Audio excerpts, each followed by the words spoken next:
All right, good evening, everybody. This is the Deep River Planning and Zoning Commission meeting on public hearing. Today is Thursday, July 20th, 2023. It is now 7:00 p.m. Do roll call. There we go. Fred Jordan. Here. Jonathan Kastner. Actually didn't see him. Alan Parody. Here. Brian Phillips. Stan Reinheimer. Here. Daniel Smith. Here. Marion Stay. Here. Alex Strobel. Here. And I am Tony Bulldog. I'm gonna sit. I'm gonna seat Daniel Smith for Jonathan Kastner. Okay.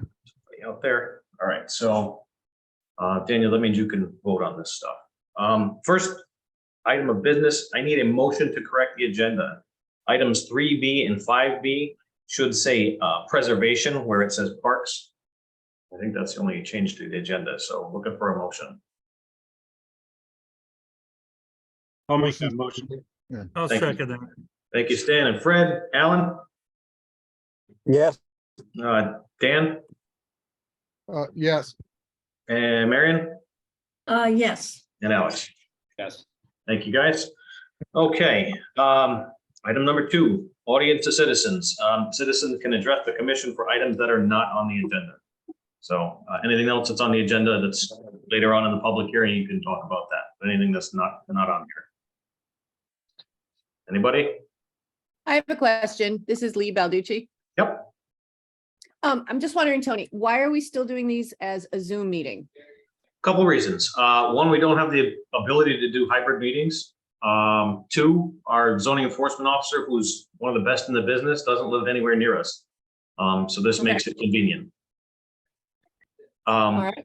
Yeah, once we have the equipment ready, we can do hybrid and it won't affect most people. You know, some people can be on vacation and do this hybrid, but right now this covers pretty much everybody. All right. Thank you. You're welcome. Anybody else? All right, hearing none. I'm going to move on to item 3, public hearing. Item A is a special exception, which is a change of use to a private special education school at 141 Main Street, map 56, lot 141, and 19 River Street, map 57, lot 101A. Applicant Connecticut Coastal Academy.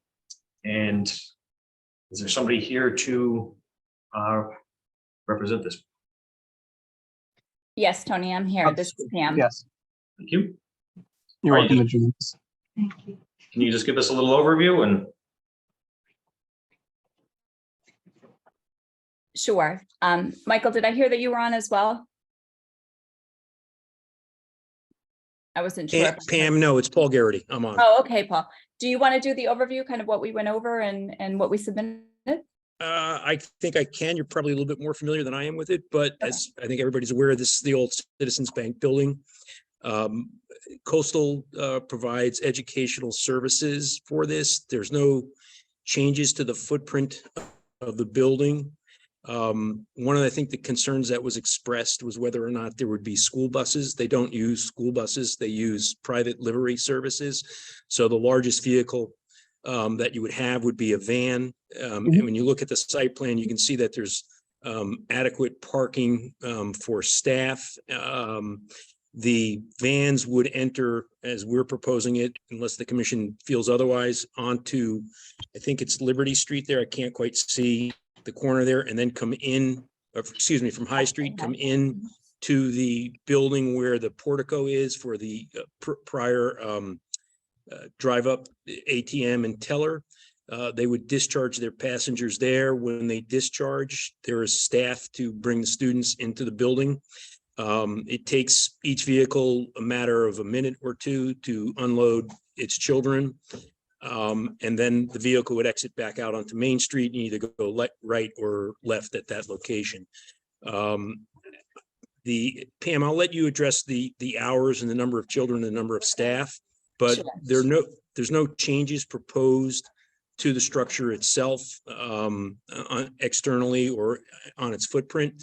So the site plan you're looking at is what is going to be, what is proposed to be used.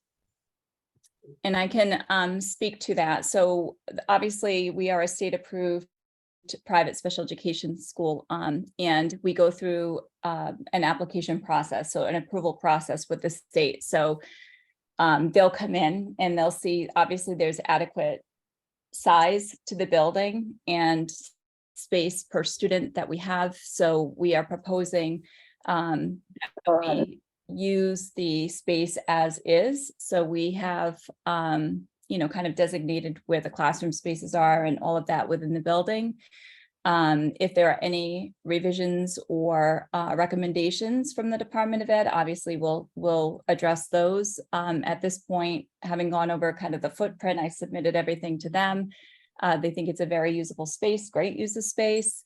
As far as the security that are required for schools, it was a bank, so it has a great security system. Our hours of operation, I put this all in the application, but the hours of operation, our students arrive at 9, they leave at 2:30 or 2 o'clock rather. So everybody is out of the building by 2:30. So we have a very orderly, systematic approach to arrival and dismissal.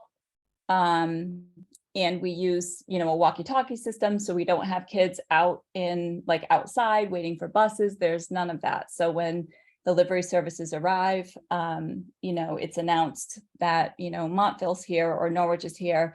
We have our process for dismissal that starts at 1:30. So kids are packed, they're ready to go. So there's no delay. So we have it down really well, actually. So there's never been a backup on 154 where we're at right now in Essex. Never been an issue. So we make sure that we're very efficient with arrival and dismissal. Paul had said, we have, adequate space for student park or for staff parking. We do not have at this time any students who have any mobility issues. We have in the past, we had a boy who was using a walker. Our plan for that is there are 2 handicap accessible spaces right in the front, and they're right outside the front door. If we ever, had that situation again, we would use the same kind of system where they would come in and he would use that entrance, so it wouldn't cause a backup on High Street. I know that there was, at the last meeting, I believe somebody had mentioned about a traffic study. We have to do that anyways for the Department of Ed. And so I have hired somebody to do that. It's already been ordered. But even they were kind of wondering, why are you doing this? This is such a low amount of, cars kind of impacting. And I said, I know, but we have to submit it, and the town, I'm sure, is going to be curious to make sure that we have dotted our I's and crossed our T's. So we have, I think, a very good plan for use of the building. We love that it's downtown and it's, accessible for our program. And we hope that we're a welcome member of the community. Pam, could you also address for the commission the number of vehicles in terms of delivery vehicles that you expect on any given day? Sure. I think that's a great question because we have multiple students from individual districts. So we have multiple kids in a van or in a car. So there might be 2 or 3 from a district. So the impact is truly minimal. So I did count, we have anywhere between 8 and 10, depending on the day and, that sort of thing. They never arrive at the same time because they're coming from all over. So there's a pretty smooth flow, especially even at the end of the day, when they come to pick up the kids, and we just dismiss, like I said, through the walkie system. So we have a system of communication. And, so there are no safety issues because it's very well supervised. So we have staff, throughout the building, at the front door, outside, just to make sure that everybody gets in and out safe. One of the other things too, just so the commission's aware, when they're in Essex, Coastal made arrangements with local area businesses, particularly food service entities, to provide meals, et cetera, to staff and or to students, not on every single day basis, but, they look to involve the community and benefit the community by utilizing those services as part of the educational process. So we don't have, that's a good point to mention too, Paul. We don't have a cafeteria per se. What we've opted to do, because a lot of our students don't have the opportunity, right, to visit restaurants on a regular basis, or and I don't know that I know a single school age kid that's in favor of cafeteria food. So especially during COVID, knowing that restaurants were struggling, we really kind of tried to be creative. And so we met with local businesses, and we actually have a schedule set up. So it's, a local pizza place delivers on, say, Monday, Bun on the Run on Tuesday. So we hope to do the same thing in Deep River. And I hope that there are restaurants in town who would be open to that. It's nice to know, on a consistent basis, that the orders coming in, or that this, arrangement is set. I know it's been very difficult for restaurants, through the COVID situation. And unfortunately, a lot of small restaurants didn't make it. So, we were just thinking of, how could we support? And so that's worked out very well. So we've maintained it. And that's what we plan to do in Deep River as well. All right. You guys are good with that? I'd open it up to the audience of citizens. Okay. Hey, Tony. Yep. Hey, this is Nick Kornacki, Vice Chair of the EDC. I'm joined by various residents that came to Town Hall, Yep. thinking that this was a public hearing. We have some questions, some concerns. Our first ask is to have Nick, I don't mean to cut you off. Give me 30 seconds and I'll let you go at it. So, okay. Just about to say that I'm going to let the audience of citizens go first. If you would do me a favor and raise your hands. If I don't get to you towards the end because you're unfamiliar with the Zoom thing and can't raise your hand, I'll just let you chime in. With that being said, then we'll move on to commission members. Nick, it's all you. Yeah, hi. So Nick Kornacki, Vice Chair, Economic Development Commission. We submitted a letter during the last hearing, which was not read or presented to the residents or folks that were attending that meeting based on the meeting minutes we have seen come out of that share out. So we'd like that letter read tonight for everybody on the call to understand some of the concerns we have from an economic growth perspective that this school has on the impact of the town, both from a tax revenue and from preservation concern. So if we can, that'd be great. Okay. So let's see, this is a letter dated from Deep River Economic Development Commission, 5/17/2023. RE Planning and Zoning Commission public hearing Thursday, 5/18, petition to change the zoning in the VC, which is village commercial. Dear Mr. Baldock, the EDC main focus is to develop and maintain the economic development for Deep River by providing achievable and balanced goals for the town's economic growth. We do this in conjunction with the town's leadership, boards, commission, and its residents. When supporting future businesses, we consider all aspects and impacts they will have on the economic growth of our community. The commission has reviewed the request of endorsement by the Connecticut Coastal Academy for a text amendment to section 4.29 of the Deep River zoning regulations, village commercial, to change the current zoning and allow use of a private school within the village district. After much review and discussion, the EDC does not endorse the zone change due to the following. Item 1, current zoning regulations do not support educational facilities in the town's village commercial VC district as outlined in section 1, title, purpose, and jurisdiction. 1/1C, section 4, district and schedule uses, 4.8 and 4.29. Number 2, does not align with the village commercial VC district commercial and residential regulations established to protect economic growth and expansion. Item 3, lack of response and engagement by Connecticut Coastal Academy's leadership and or agents and information requested by the commission. Item 4, discrepancies between Connecticut Coastal Academy legal tax filing status, for-profit or not-for-profit. Item 5, establishes precedents for future educational facilities in the VC, if approved. The commission would consider there's a comment, sorry. The commission would consider and potentially support a location outside the VC in the Village Mixed Use District, UVM, as noted and identified in the permitted uses table located in section 4 district and schedules, pending submission and responses to the EDC's request for information inquiries. It is in the opinion of the commission that the P&Z continue to foster inclusively, sorry, my screen's running out here. Inclusive, which of that, sorry. Removing personal opinion and or bias while acting in line with the town's governance character. We believe that any change to its zoning regulations potentially impacting the economic growth and expansion of the town be referred to a public vote for which the town residents to decide. We thank you for continued partnership and collaboration as we are all stewards to the town of Deep River. Sincerely, Nick Kanaki, Vice Chair, Deep River Economic Development Commission. Thank you, Tony. Absolutely. So, I mean, my question for the CT Coastal Academy is, one, we would love to hear some responses to our inquiry, specifically around the tax use of your business and whether it is for-profit or not for-profit. We were given a packet early on that stated in the first sentence that you were a state-funded, not-for-profit organization.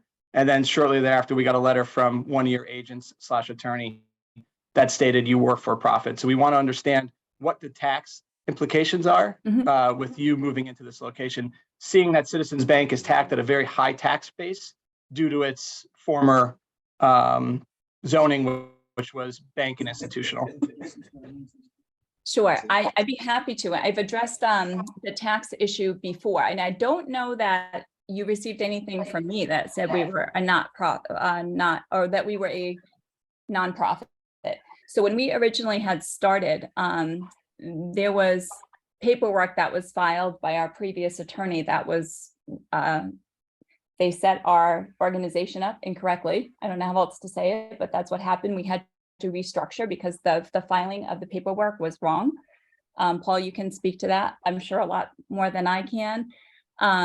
And I kind of addressed that. So we pay taxes. We are a for-profit organization. And I don't know what else to say about that other than, that's all public record as far as our tax filings and our what we pay taxes for. I know that Michael has been working with the Secretary of State's office to get that information, the wrong information, off the databases and off the site. And, we've addressed that in previous meetings because I know that was a concern. I don't know what more to say about that. Paul, if you want to, say anything about that. I think that's about all you can, Pam. It is a No. for-profit entity, so the property would be taxable. Correct. And the property and the organization, so the organization is going to purchase the property and occupy it under one name. There's not two separate entities, one purchasing the property. There's not any other organization managing the facilities or the building. I just want to make sure that everybody's going into this eyes wide open. Yes. And if you are for profit, then that's fine. And we appreciate that. Thank you for your response. But there was some discrepancies there. And you're right, there was wrong information. I get that, but I never, I want to make sure that I'm really clear. I never presented us as nonprofit. I have been very clear all along. That was, very clear for me. And when it was brought to my attention that there was confusion about that, I did reach out to Michael and say, please send something so that they are not just taking my word for it, right? That there's something in writing that you have, so that has been addressed. And I have to say that I have sat on the Board of Ed in North Stonington, where I live, served as the building chair for our new middle high school and elementary school. I understand the concern. I agree with the concern. I think it's a fair thing to raise, and I've said that before. I don't fault anybody for raising the issue, and I think it's a valid concern. I think that we need to look at where our tax base is coming from, be business friendly, and that is important. That's a great question. Mr. Chairman, Yep, go ahead. if I may jump in, and then Pam, I hope I didn't cut you off. For the record, John Guskowski, Zoning Enforcement Officer. I want to be clear to the commission and to the other assembled members of the public that while EDC's concern about for-profit versus nonprofit may be valid as far as EDC is concerned, and certainly this is a public hearing, you're welcome to submit your testimony and ask your questions. However, for the Planning and Zoning Commission, this is a land use body, not a land ownership body. And whether or not a permit gets granted to an entity that claims to be for-profit, an entity that claims to be nonprofit, that entity could sell it the very next day, turn around and change ownership, and it has absolutely no impact on Planning and Zoning's decision. Again, the land use does not change. So Cumberland Farms tomorrow could turn around and sell to a church, as long as the church still ran it as a convenience store and gas station, be nonprofit, and the Planning and Zoning Commission must be entirely neutral to that. So whereas this land use, by virtue of its ownership, may have tax implications one way or another, that is not a consideration for this Planning and Zoning Commission. Mr. Chairman, may I also point out too Yeah. that even if the property was owned in a separate entity such as an LLC, Yep.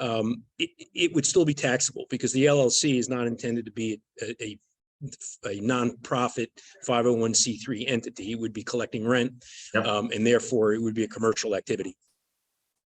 Okay. All right. Chair, Sorry. question? Yep. May I ask a question? Give me 1 second to see if EDC is done, and then I'll move on to you. Since we didn't have an opportunity in the last meeting, we have just 2 more questions from the EDC's perspective. How many students from the Valley area attend the school? Like what is your demographic, and where are most of your students originating from? Sure, that's a great question. So they, there are districts all over the state that send students to us, and yes, we have had Region 4 students, and we tend to have them on a pretty regular basis. I know Sarah Smalley has since left Region 4, but I've worked very closely with her professionally and serving the students of Region 4. So yes, we have certainly Region 4, and most of our students come from, obviously we're located in the middle of the state. I can tell you the districts that we have worked with is Lengthy, Waterford, Groton, Old Lyme, East Lyme, Middletown, off the top of my head, Glastonbury, Montville. I'm thinking of all of there are a lot. Over the years, there have been a lot. A lot of our students, they're not always there necessarily for a full 4 years. They might need us as a temporary support as they transition back to their district, for a variety of reasons. So, it's hard to say exactly, but they can come from all over the state. So I think that at last count, we had like 39 districts that we've worked with over the course of the years. I'm sorry, did you say how many specifically are from Region 4? I think I might have missed that. So Region 4, oh my gosh, let me think. I want to say at least 6, but I want to make sure that I'm not that's just off the top of my head. And we just had one of your students graduate actually, and from the academy. So we have had students from Region 4 pretty consistently. Thank you. I appreciate it. Sure. And Tony, Yep. there's a bunch of folks in the room that want to speak, but I'll let them raise their hand however you want to. Okay. Let me let Nancy go, and then I'll come back to you because I don't see any other hands up. Nancy, please go ahead. Thank you. Nancy Cohn, High Street. I think the idea behind the academy is wonderful. However, I have this question. You're asking us to change our, how does this benefit the residents of Deep River? Is that a question? That's a Yes, question it for is. me? It's a question Sure. for you. Well, Yes. I would- How is this going to benefit the residents of Deep River at large and the businesses at Deep River? In Sure. Deep River? I think that's a great question. We really try to do a lot of give back at our school. So a lot of community service. I can tell you during COVID, it was amazing the number of hours of community service, everything from doing grocery shopping for the elderly and delivering groceries to doing cleanup jobs, meaning like yard work and things that people were not able to do themselves.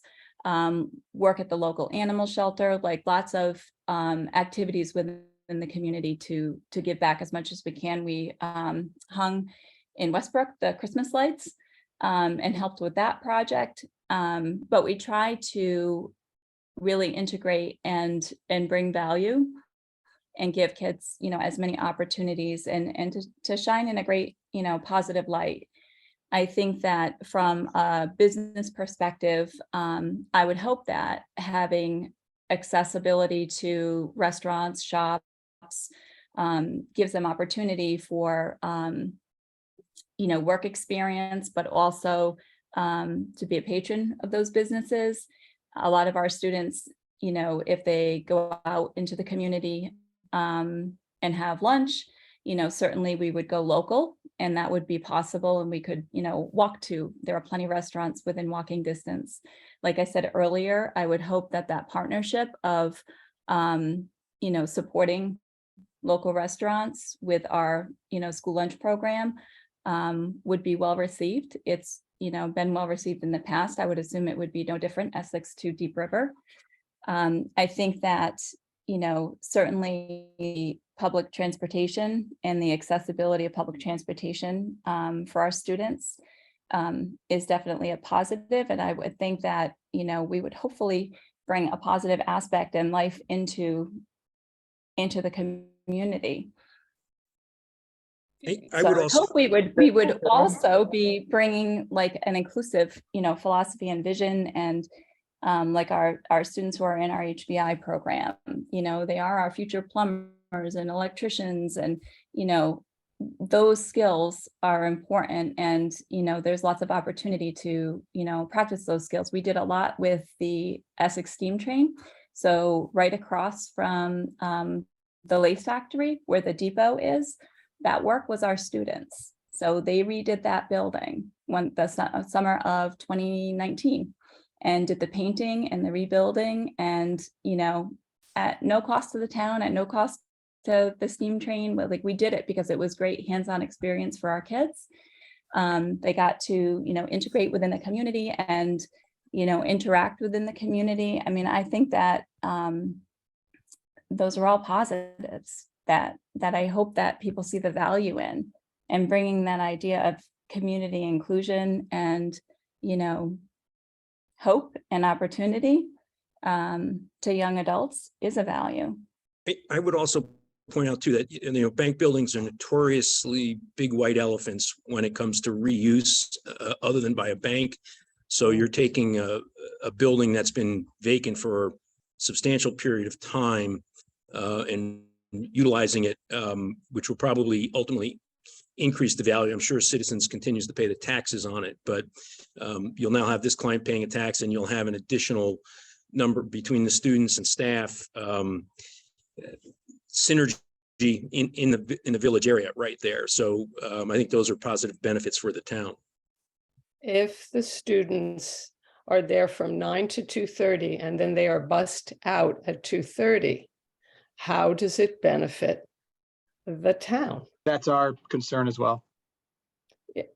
The restaurants that you're talking about for lunch are closed by the time they leave.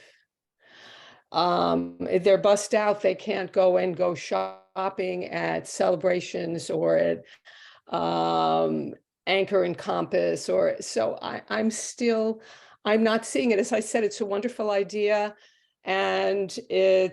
but I don't see the benefit of it in the middle of our village. I don't. And I feel that you haven't really made the case that they're going to benefit the restaurants and businesses because they get out other than the spot and getting coffee at the Nest and Nancy, getting pizza, Deep River Pizza, they're closed until 5 o'clock. okay, so And this. I'm just gonna cut you both off for a second. So it doesn't sound like you're happy with the answer. I see that there's still a ton of people here, so I'm gonna, if you, unless you Yeah, have, I'm done. I'm gonna move on. EDC, you guys, have your hand back up. And Tony, while you're doing, before they speak, if it's all right, just to Yeah, please. people who are not familiar with Zoom, if you want to raise your hand, look at your Zoom toolbar where you see the participants and a share screen, and by your microphone and camera, there should be a button that says reactions. If you click the button that says reactions, raise hand is one of your options. So if you do have a comment that you'd like to add, please do the raise hand thing and we can get you queued up. Thanks. Yep. I don't see the reactions button. I'm gonna go one more. I'm just gonna go one farther. So if you don't have the reactions button, there's a list of things and it says apps and then it says more. Under more is reactions. And then it says, recognize hand gestures, and there's a whole bunch of there. Sorry about that. I should have addressed that up front. EDC, yes, if it's somebody other than Nick, could you just state your name and then ask your question, please? Hi, my name is Suzanne Such. I'm 160 Kelsey Hill Road. I have two questions. So the first would be for your clinical day school, how many police and emergency mobile psychiatric services have been called? And for planning and zoning, we don't have a police force like Old Saybrook does with the Joshua Center. How do they plan on supporting that school without a full police force? And then I have a second question, so I don't know if you want to answer that, and then I'll ask my second question. Sure, I can, and that's a great question. So we have had to call 911 emergency services once in 4 years because we did have a student who had a negative reaction to a medication. But I do think, when you think school and, certainly you think about what the response is, or would need to be. There was one time that our alarm went off because we were cooking something in a toaster oven, and they were tied in with the fire department. And so there was communication because the fire alarm went off and we had to tell them it wasn't an emergency or a real alarm. But we have had minimal, and I would say, please verify that with Essex. We have had minimal interaction with emergency services. Okay. So we've used, just like any school, right? If you have, you're doing a risk assessment, we've utilized 211, but we do have licensed LCSWs on site, and we manage a lot in-house. So I will say that, and we have really good connections with our community service providers and individual outside clinicians, and certainly our families. So that is part of our practice and what our expertise is. We are a clinical day school. Mm-hmm. So I would hope that we would be able to handle and manage and all of that. And to date we have. So, but I think it's a great question to raise. And you've never called 211? No, we call 211, obviously, if there's a need. What I have found, and this is just my personal experience, like we've had, we encourage parents, like we give that as a resource. The response time from 211 has been, our experience has not been, hasn't been quick. So a lot of times what we'll do is we'll work with parents, we'll make a plan, and then we'll enact the plan from there. Obviously there are multiple different avenues you can, kind of access and resources you can access, and depending on the situation, right? So if we had to call 911, of course we would, but we always try to maintain the dignity of our students. And, certainly anytime that you it's not managed well, that is in jeopardy. So we're very cognizant of that and very aware of that. All of our students have what we call an ICMP, so it's individual crisis management plan. So we kind of are being as proactive and preventative with students and families as possible. And then we enact those plans as we need to. But we've had, I would like to think that Essex would confirm we've had very minimal impact on their emergency services. Okay, and how many times have you called 211? I would have to confirm with my clinical staff, but again, that's been minimal. Most of our connections are with individual service providers. We do have regular communication with them and regular communication with our families. So there's a lot of collaboration, communication on what the plan is. But to be honest with you, it's not our first course of action, just because it's been a little unresponsive in our opinion. We can move things a lot quicker for kids and families, just given the resources that we have and access to those resources. Okay. And then my second question, obviously kind of on the same page as the previous speaker of, for it in town, but again, the spirit of our downtown, how does this benefit commerce and the growth of our community and getting people down shopping, eating, making it a nice downtown like the two towns were sandwiched in between. If this is so great for the community, why isn't Essex fighting to keep you in their community, and why are you leaving? Well, I think that we would like to have a permanent home, so we lease a space right now in Essex. This opportunity came up. I do love this part of the state in this area. And, so it made sense for us. The other was that, the access to public education or public transportation was big. The being within walking distance to be able to go to lunch, go to the shops, is certainly a draw as well. In proximity to everything that would be, of use, it's closer. And so it made a lot of sense. And the space is set up a lot more conducive to what we need as a school. So all of those factors were factored in. And it's not that Essex, I haven't even, kind of put it out there, like where we haven't been given the go ahead. So I don't want to, promise something I can't deliver and say that, this isn't a done deal yet. And I want to be really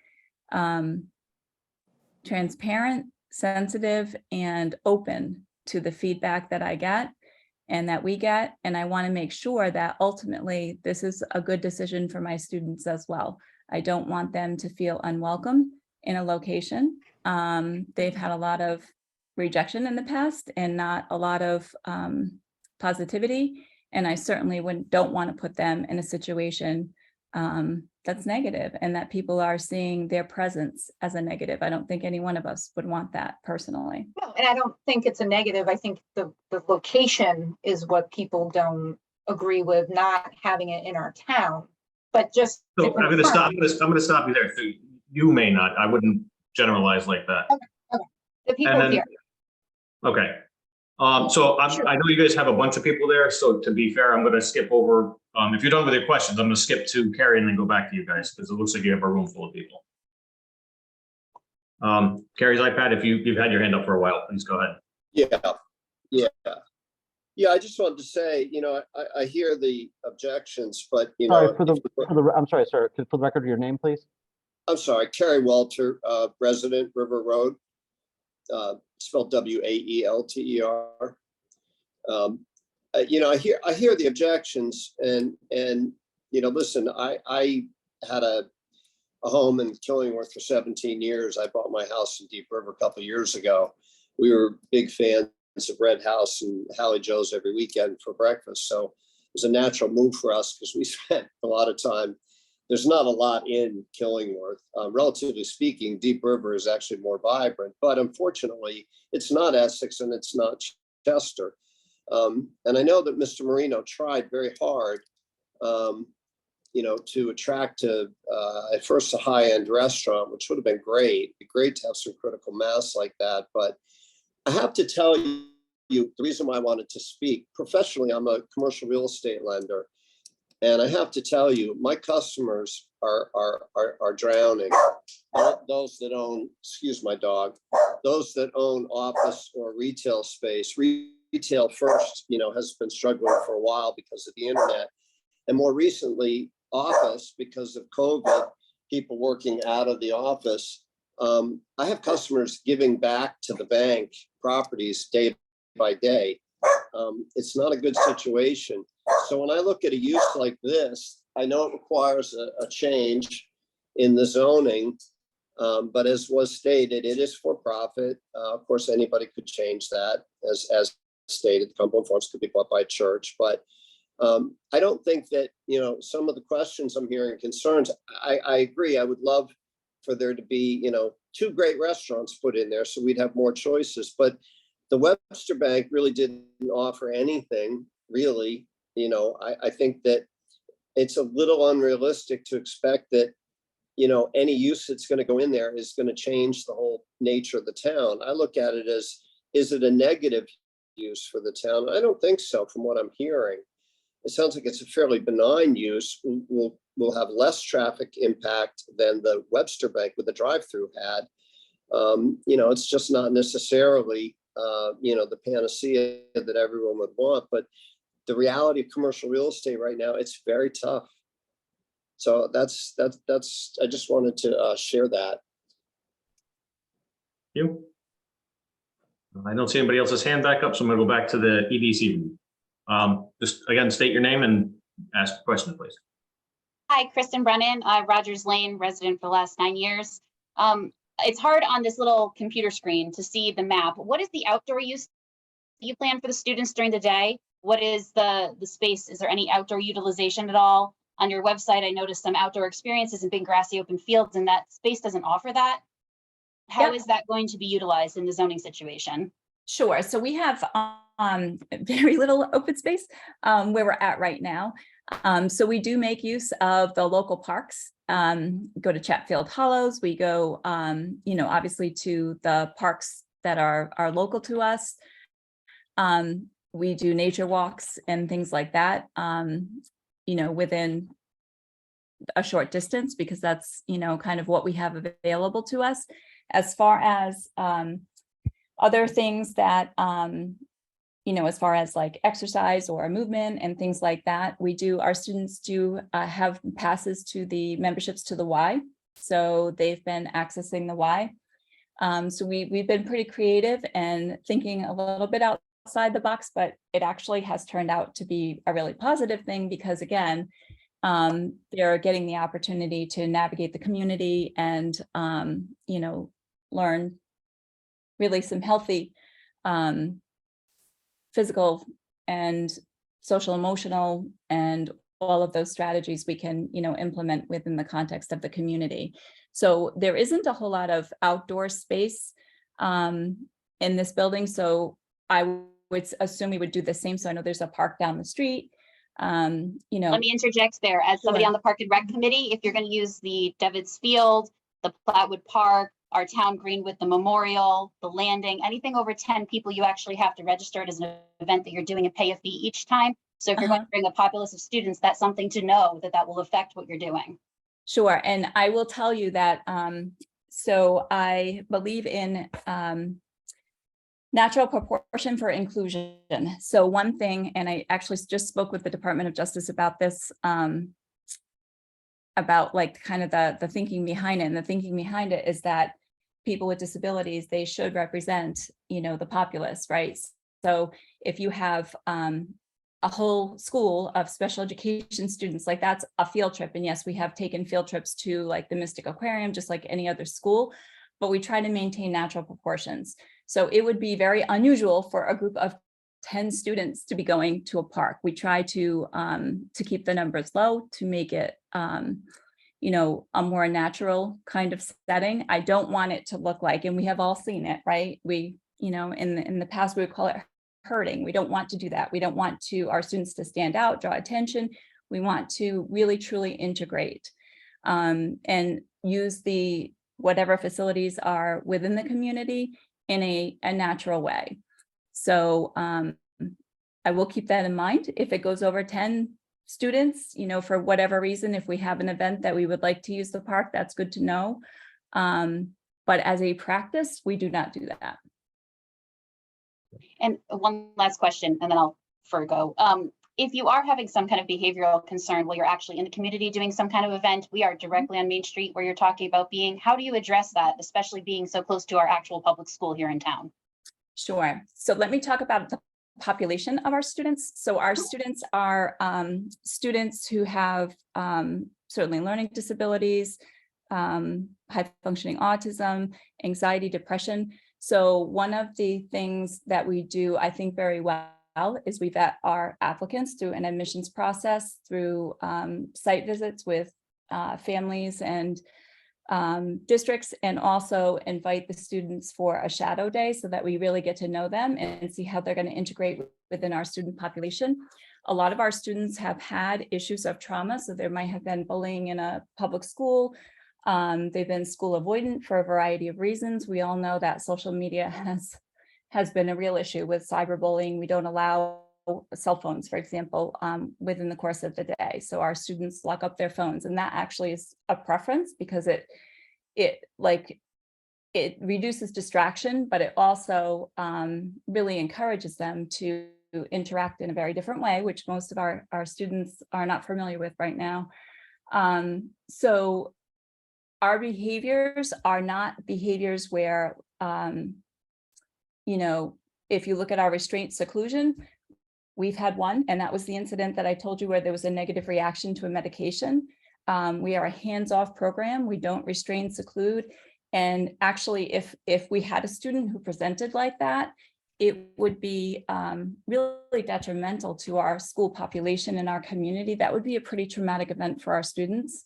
And even though there was a medical explanation for what happened with that incident, it took a long time for a lot of our kids to recover. So they're very anxious and withdrawn. And when we think behavior, there's a wide range. And oftentimes we think of outward behavior. A lot of our students, most of our students, it's the complete opposite. It's withdrawal, it's lack of engagement, it's a high level of social emotional support, encouragement, like I said, positivity, goal setting, things like that. So just to be clear, but all of our staff is trained because we have to be by the state to address that situation. So I understand the concern, and that is really what most people's go-to is when you hear like a clinical day program. I used to work with a student who's outplaced at a different clinical program, and he was, as you described, high functioning autism, which isn't really a term we use anymore. And he repeatedly had challenges that occurred during school and would present during transport, which is how I participated. It's a reasonable thing to ask, and Absolutely. actually you answered the question how you address it when it happens on the street.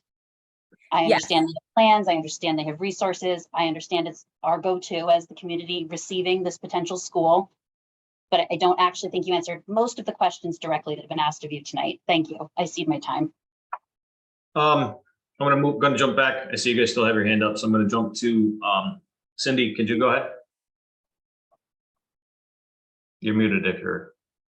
there we go. Hi, Cindy Sigurdson, Riverview Avenue.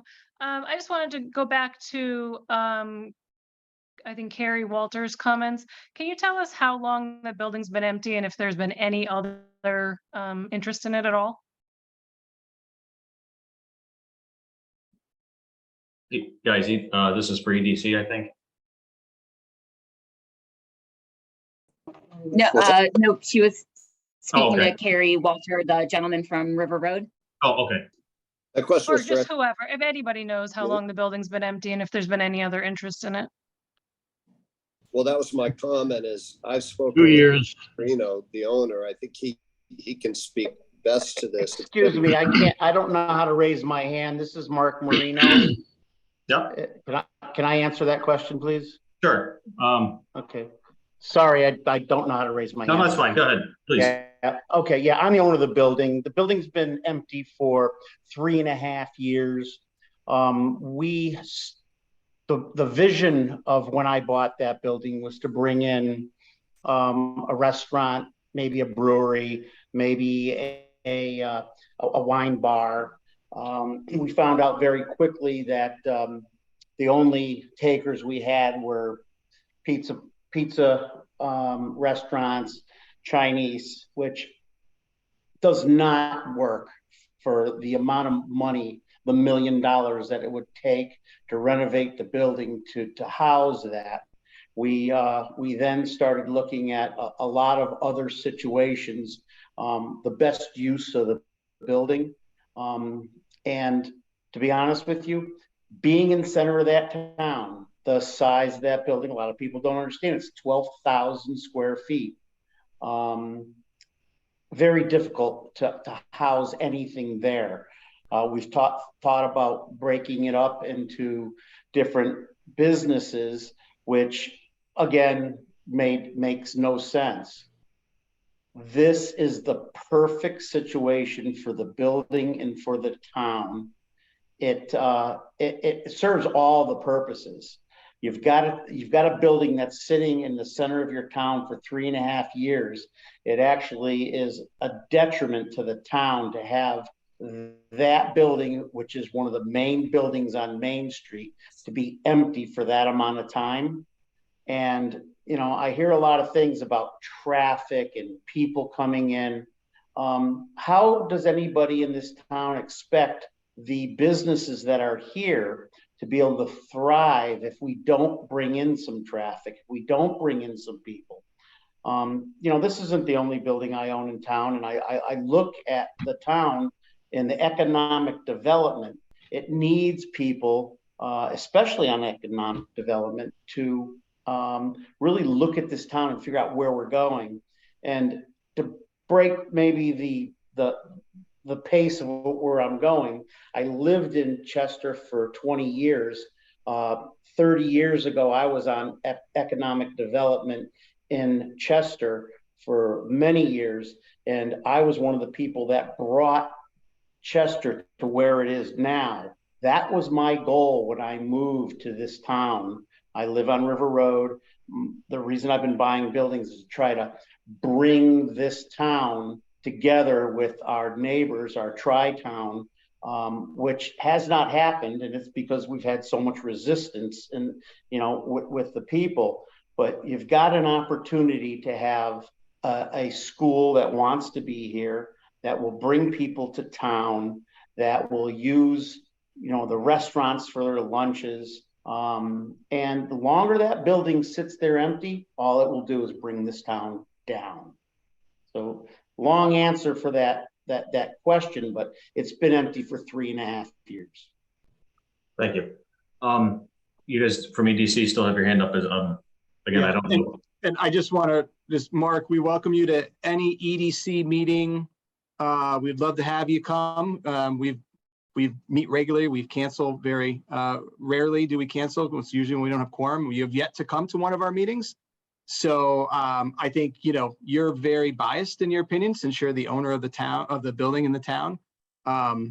This building is going to sit dark after 2:30. So I don't think from an economic, from a vibrance, from a use, it for the community is going to do what you're saying, because it's going to sit empty at night, which is might as well sit empty during the day, is what some of the concern is. So we just want to say that you're welcome to come to any EDC meeting, share, help, join the committee. We have open seats, so I just want to welcome you to that. We would love to have your partnership there. Great, I'll do that. Also, keep in mind, that was a bank for many, many years. It was dark at night. What if it ends up being a business center or offices? It will be dark at night. That's not an argument. It's not a fact. So we need to really look at things that are real, that are facts. There could be many uses for that building, but it's not going to be a building that's going to be vibrant at night. Okay. I think we crossed over that. Go ahead. Somebody else from EDC? Yes, Kai Rakia, member of EDC, 303 Winthrop Road. So I want to address a couple of discrepancies, and it's really great, Mark, that you just mentioned bringing up facts. So Pamela in your first space, right now where you are in Essex, you're moving from one rented space to another rented space, correct? Or buying the building outright? Correct. Yes, I'm going from a leased space. My hope was to purchase a building, yes. Okay. You mentioned field trips, right? Places like Mystic Aquarium, Chatfield Hollow, YMCA. How much of the week, and I'm looking for an hour amount, do you think is spent at those events?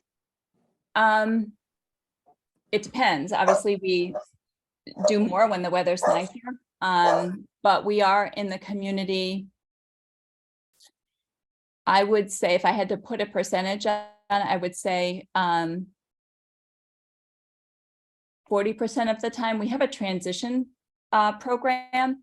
So, we do have students who, have community-based programs as well. So that's hard to say, but we try to, vary the activities we do. We do a lot of hands-on. So the summer program would be, for example, when we would go to Chatfield Hollows. We have a schedule set up with the Y with our students at school.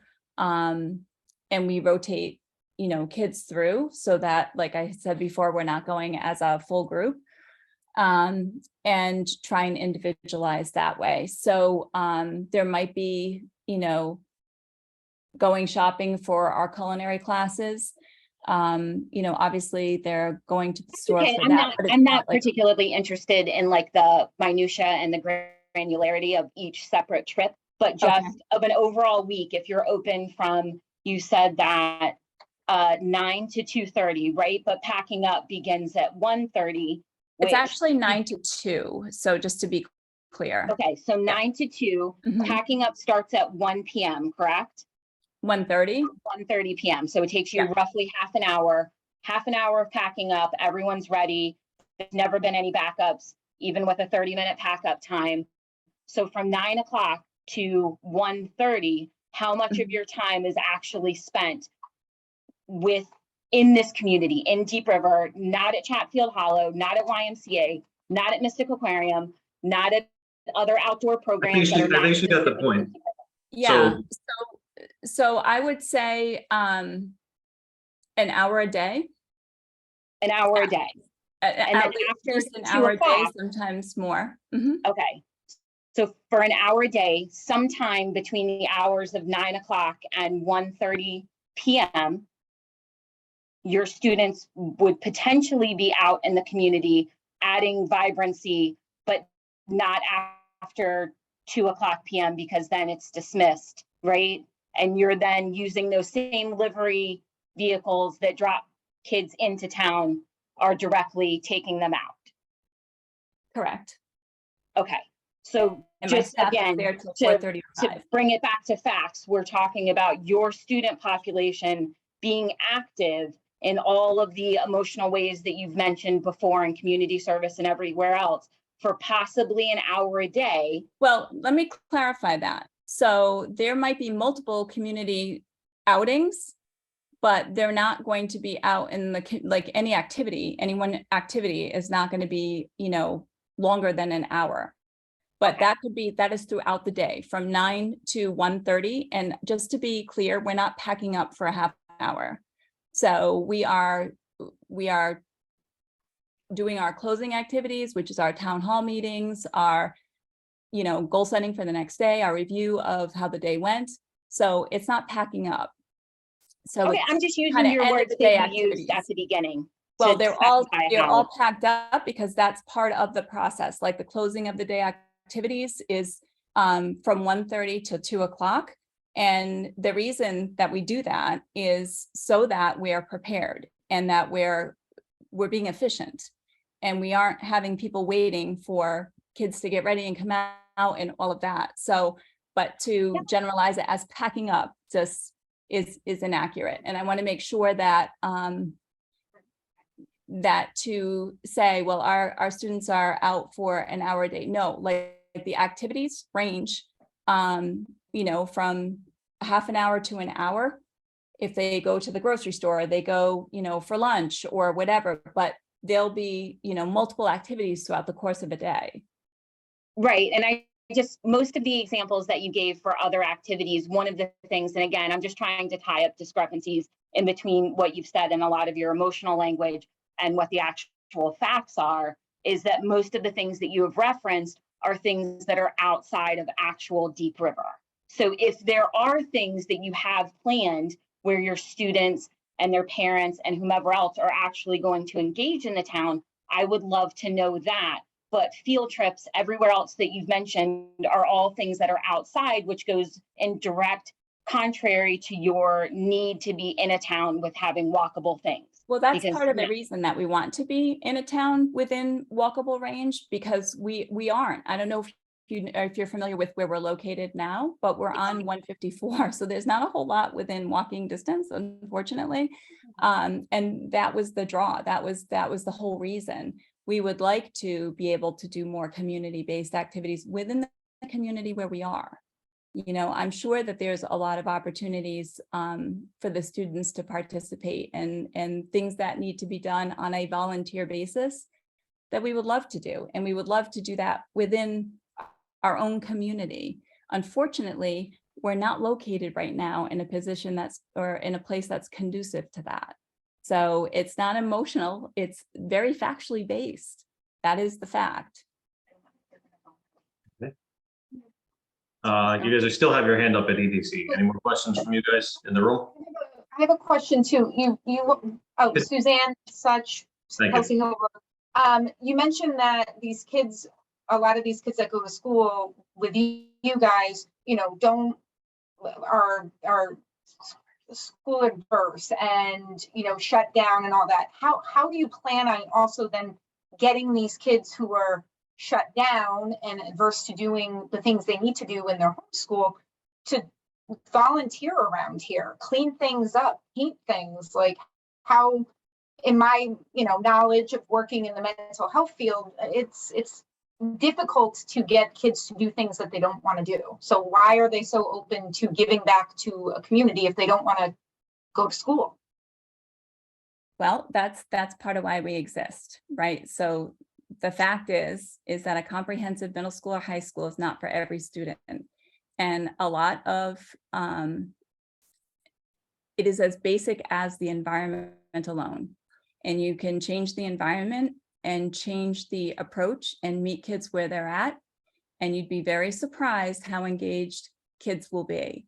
So I can tell you that kids don't wake up in the morning wanting to not be successful at school. That's just not the case. They want to be successful. Unfortunately, for the overwhelming majority of our students and lots of students, that's not their experience. They've had a lot of school failure. We are in an education system that's deficit-based. So it's not a strengths-based model, which we are. We look at what students' interests are, what they're good at, and we build on that. So that's how you re-engage students. On top of that, we do teach character and give back, because that's important, and it's an important component to being a responsible citizen, right? Which we know is in every, vision statement in every school district is about being a responsible citizen. Part of being a responsible citizen is being active within your community. So I can tell you that, our students have volunteered regularly at Pandemonium, right in Deep River. So they do enjoy that. They like to see the practical application of what we do. And truly that is how you measure proficiency, is can you transfer those skills? That's how we use the community. And our kids enjoy being in the community. They enjoy having opportunities to learn a different way, to do give back projects. Like that's not unusual. But you had no current list on what those give back projects are yet, if any. Within Deep River? Yeah. Well, we would develop that within the community, just like we did in Essex. I would hope people would be open to that. And, we certainly did the steam train depot project that was in Deep River. Pandemonium is in Deep River. So we try to take advantage as best as we can of, what is the need out there. We have our HBI program who have done, small repair projects at people's houses, and had a waiting list, right? People need help. And these are valuable skills. If we're teaching daily living skills, and what a great opportunity to blend those two activities. I'm not sure. Sorry. So I'm not sure whether or not to go with you guys, EDC. Quickly, is there anybody new from there? Or you're just gonna bounce back and forth? Am I missing somebody? Mr. Chairman. No. Jonathan, give me 1 second, because it's kind of hard to have a room full of people, and I'm trying to give everybody a chance here. Can you just? Yeah, sure. Sorry. I'll come back to you, Jonathan. Yeah, this is Adam Such, Kelsey Hill Road. This is just more of a statement. This isn't all EDC in this room. There are a lot of just residents here, Members of the public. members of the public. And then, I just also wanted to say, the school and what you guys do, it's God's work. I think just a lot of the opinions you're hearing, and I'll say an opinion of myself too, is that we just don't want to see, I don't want to see the school on Main Street in town. We'd love to have the school anywhere else in town, just not on the street. So I hear the emotional language that you're saying and what the kids do, and we love all that. Just understand, I don't want to see it on Main Street in our town. I second that. And I'll give it back. Yes. Jonathan, as a member of the commission, I'm going to get to us in a second, but I have to let EDC, because they're the public, they go first. Sure. Again, EDC and the public. Sorry, EDC and the public. That's why, yeah. Right, and the public who showed up at town hall because they assumed for a public hearing this was going to be held in person at town hall. Because we're participating in our community as good local. We addressed that, right? We're on top of 3 years in now getting hybrid equipment. Thank you. If you could stick to topic, that'd be fantastic. Yes. The sign in front of the bank does say that it's at the town hall. Thanks, Fred. Thanks for being open to the public. Please continue. Yes. So again, all of my questions and all of my comments are on the basis of a school that is operating 9 to 1:30 and is shuttered at 2 o'clock with all of the students bussed out. I still don't understand how that adds, speaking specifically to the EDC minutes, how that adds to the vibrancy and the economic growth and development and stability and tax rate of this town. I do not. And I don't think one person here has presented any evidence outside of the mission of the school that speaks to specifically how the loss of this building at the tax rate that it's being currently taxed at to what it would be sold to. Again, the facts are, as stated by Pamela, they are bussed in at 9 o'clock. They leave at 2 o'clock. Closing activities start at 1:30. They may be out in town for roughly an hour to 2 hours, possibly during some days, maybe not so much in the winter. Most of the activities were not in Deep River. I fail to see how that adds to the economic vibrancy of our downtown. I'm not saying it's not a great idea for somewhere else in mixed use. Okay. Anybody else? All right. That being said, I'm going to lower your, thank you. And now I'm going to open it up to members of the commission. If you do the same thing, please raise your hand. Marion? You're muted. Sorry. A quick question. Pamela, you said that you have 23 teachers. Usually teachers spend longer at a school than the students. So what are their hours?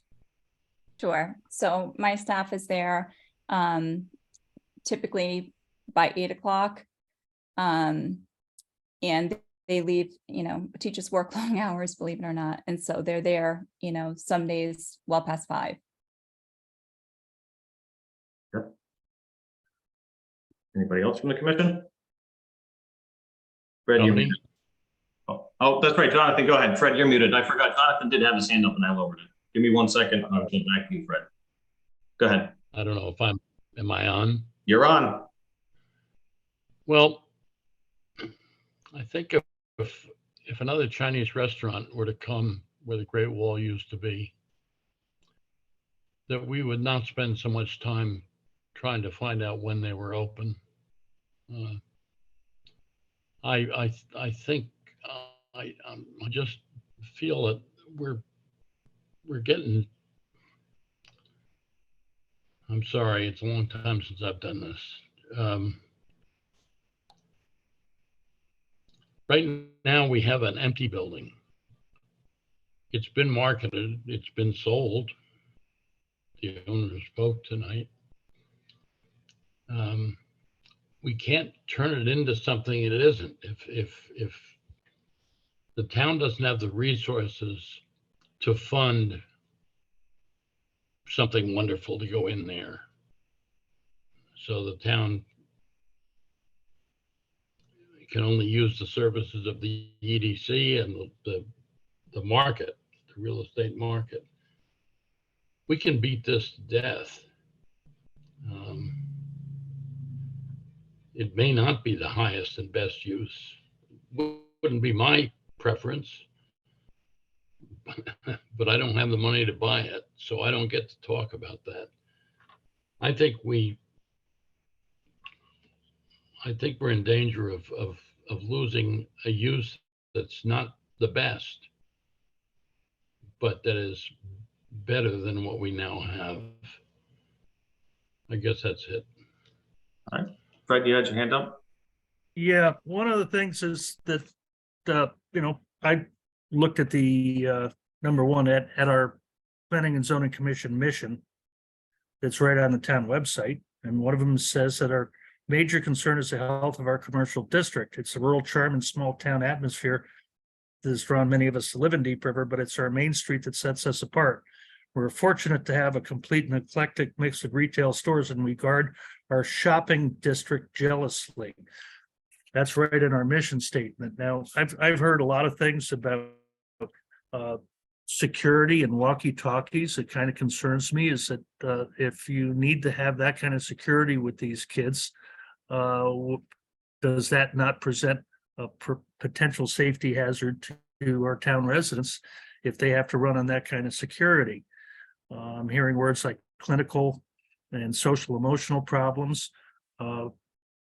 That leads to me a lot of concerns. I spoke to some people over the last few weeks, and they thought we were getting a steakhouse in there. And, I know of a couple that wanted to come to the town hall meeting tonight. And the sign in front said that meeting was at town hall. Now, I don't think anybody went to the town hall after that to look and see if there was another meeting. My opinion is at this point, until we have a public meeting where the general public can actually participate without, as many people are not computer savvy. I think we should table this. Fred, I'm gonna stop you real quick because the EDC actually has the town hall open. They've proven that. They said they had a bunch of people from the public there. Well, I know some people that didn't know that, and so they didn't They're go. covered either way. It's either at the town hall and open or online. So we have both covered. But the sign in front of the bank did say town hall. And you can go in there right now. I've known if you didn't text them. I literally pulled on the door at 6:59 and looped the building and heard somebody unlocking it. It happened to be the EDC. And it was just because I stuck it out and texted a friend who also wanted to attend. Okay. Sheer stubbornness found out that the building was open. No Okay. signage, clearly for those of us that assumed and didn't have time to check otherwise. Okay. So I'm gonna play devil's advocate here. If I showed up, saw that sign right at 7 o'clock, ran to the town hall, if I couldn't get to any corner of Deep River by 8:15 to get on this meeting, there's a real problem. Anyway, Fred, please continue. The other aspect of it is as I say, is that this is our right in our mission statement. I don't see how it fits in with our plan of conservation and development for the town either. One of the things that, having lived in Deep River for over 37 years, is that we've always been told that we're just Deep River and have to settle for what we get. And I'm actually hearing that nothing is we should settle for what we get. And I don't think that is the avenue that we should be working from. I think that I'd like to see more activity by the EDC in cooperation with the planning and zoning and in the POCD as well, so that we could all work together on this. And I'd be more than happy to welcome any of them to our meetings, and you know that, Tony. Yep. But to say that we have to settle, that's how we ended up with a drugstore that thumbs their nose at the of town and poorly maintains the property after we went through a convoluted land swap that cost the taxpayers a large amount of money because we had to have a drugstore, quote unquote, and this was the best we could do. We need to be better than the best we can do. And I don't think that this is the best thing for the center of our town. And just because it was a bank at one time and it was shuttered at night, does that mean that we can't remake our downtown? Or are we just doing it for the convenience of a land investor who bought a piece of property and isn't willing to go the extra mile to make it happen in our town? I don't think that that's the direction that we should be heading in. So Fred, I'm going to stop you. Do you have any questions for the applicant, or is this more of a discussion for after we close the public hearing?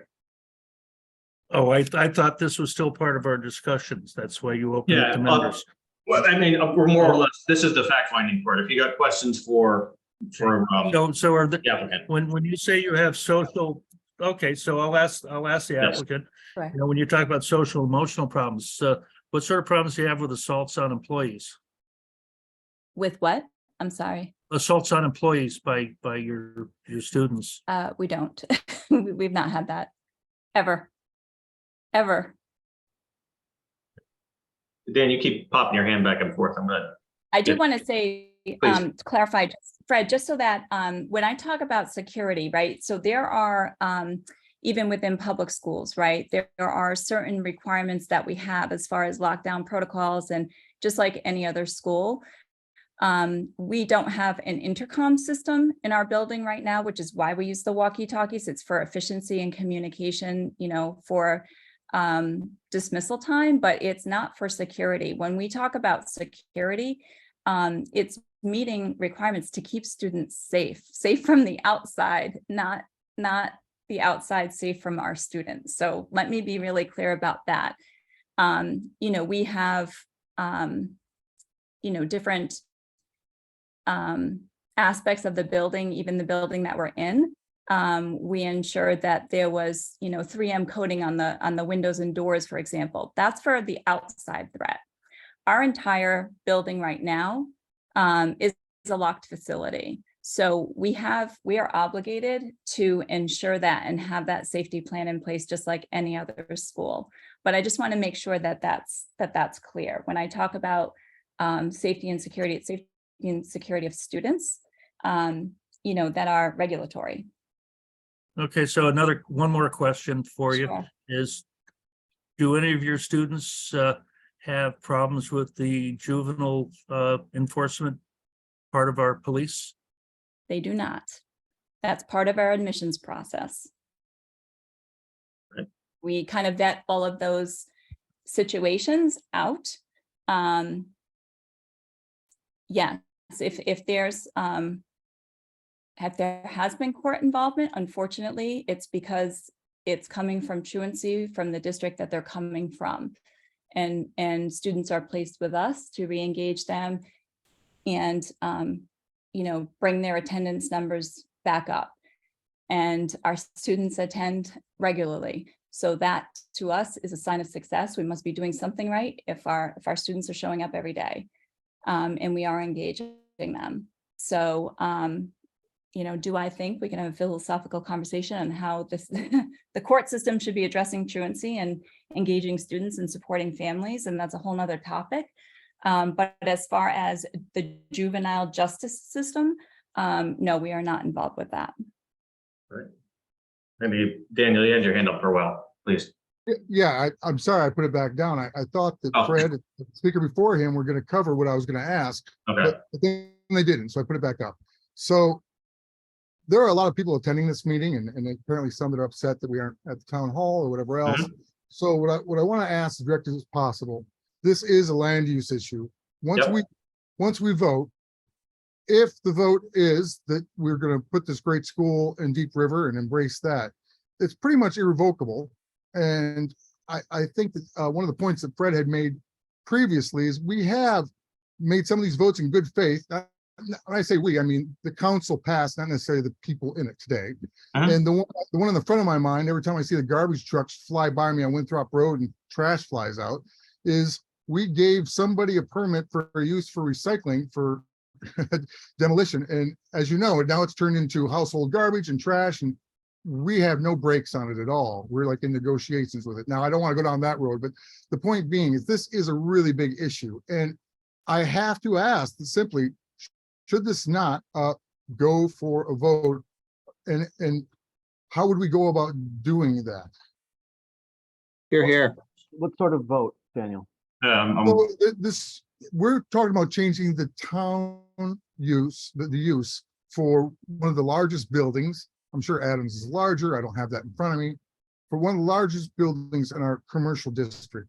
And I keep hearing talking about shuttered and everything, but you know, the thing is, I know a little about banking. I worked with banks and clients for years. Is this type of bank, what it does is it's a destination spot, just like the drugstore, just like Adams. People come and go all day long. It doesn't really, regardless if they are only open 3 hours a day or 8 hours a day, when they're open, there is a traffic to the town. And it's usually like me and probably everybody else on here, when I run into town, I do all three of the things I need. I hit the Walgreens, I hit the Deep River. If I need to buy something, I run over to the shop, Compass Rose, and get my wife something. Happy life. It isn't as simple as some of our land use. Somebody had said, well, we'd be talking this long if it was the Chinese restaurant. No, probably not, because it's not talking about changing a use. This is a pretty big use. And I just wanted, not for just for myself, but for all the people on the call, that they're like, don't agree with whatever is decided in the second half of tonight's meeting. Is there a path to a public vote? If I could, Mr. Chairman? Please. The simple answer is no, Daniel. Planning and zoning is given this authority. If you feel it's not within your ability to speak. Oh no, I can make a vote. Right. So people have asked me why it's not going to vote. I should approach it with that. So the state statutes delegate the authority of regulating land use to the Planning and Zoning Commission. And it's as simple as that.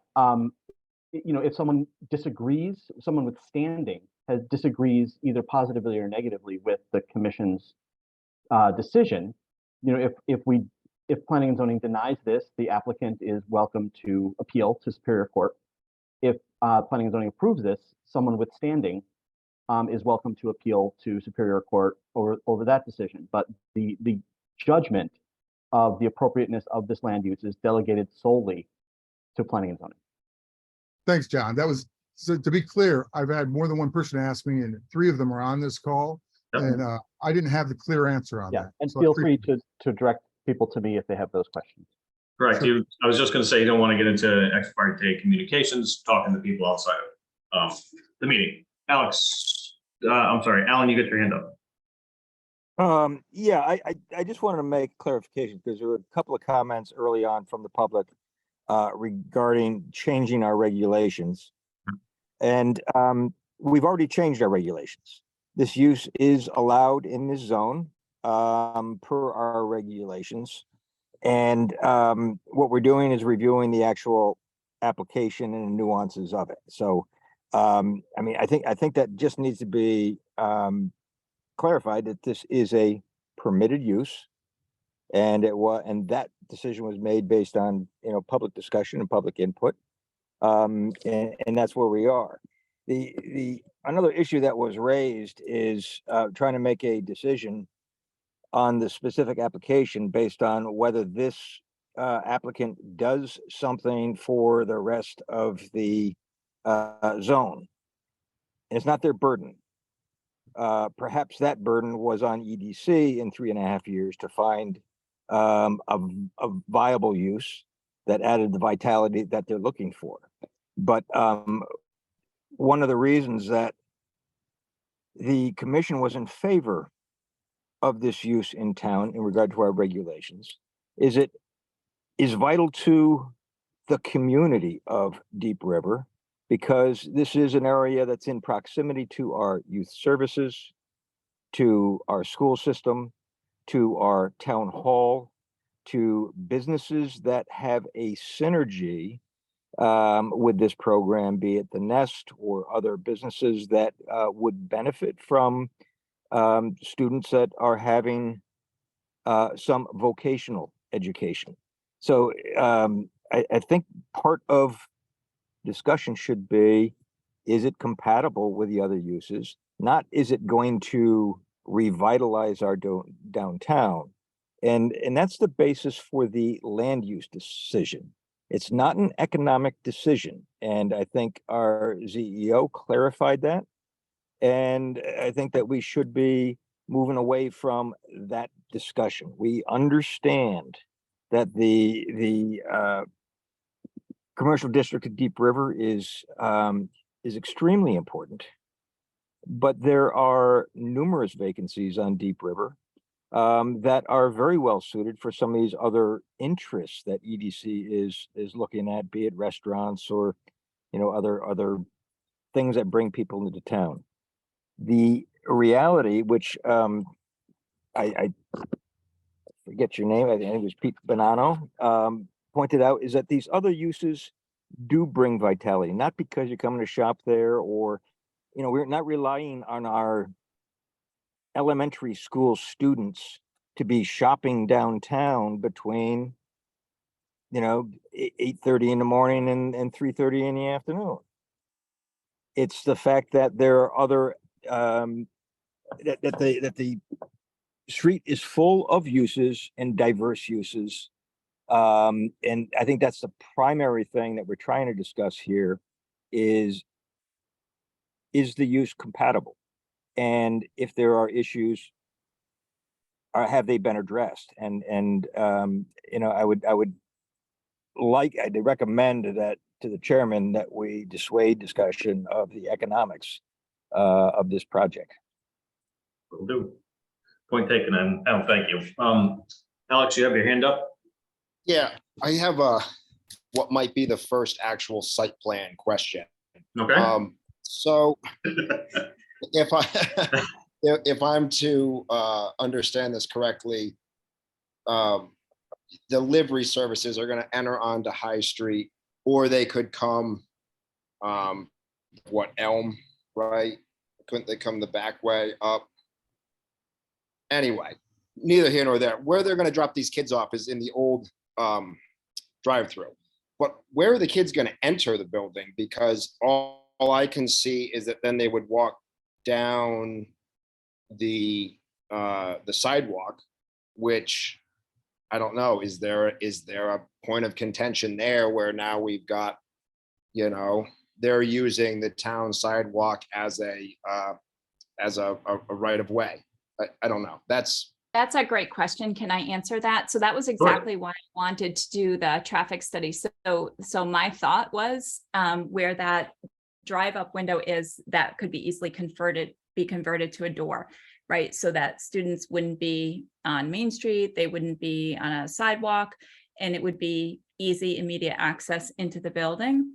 But that is one of the questions that I asked. Is that the most feasible way to do it? Is there a different way or a different drop-off spot that would make it safer for the community and for the students? So we went through all those different scenarios, and what Benish will do is they will look at, from my understanding, they'll look at the accident history, they'll look at the number of vehicles coming and going during the hours, you know, that would be impacted, and then make recommendations for the safest, most efficient way for students to be delivered and picked up from the building. And that's all. That's fair. Second question. So you said that there are 23 teachers, 23 teachers plus you, plus a handful of paraeducators. I mean, what's 23 staff, just to be clear, 23 staff. Mm-hmm. Is it, with the parking available, what is it? It's what is it, 13 and 9 in the front? So that's my Valley High School education is going to kick in. There's some on the second piece also. I believe there's 38 parking spots. Okay, that's where we were going. Does it, And some of our students and staff, just so you know, I put those numbers in because those would be maximum. So some of our teachers and staff are actually at our vocational location and wouldn't be coming to Deep River. So I tried to give, you know, kind of the most accurate worst case scenario, if you want to say that 23 staff parking would be what we would need. Okay, are there any, this is a question for John, is there any guidance there, whereas like a business can't utilize more than X amount percentage of their parking for employment? I mean, I realize they're not open to the public, but is there anything there that we should be discussing? No, there's no distinction as to who the parking is for. Okay. It's again, it's the overall use.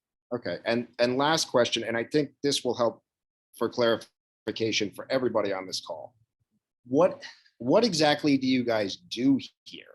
So we've heard all of this stuff kind of passed around where it's vocational and you're teaching kids. At one point, I think you had mentioned you're teaching kids how to do electrical work.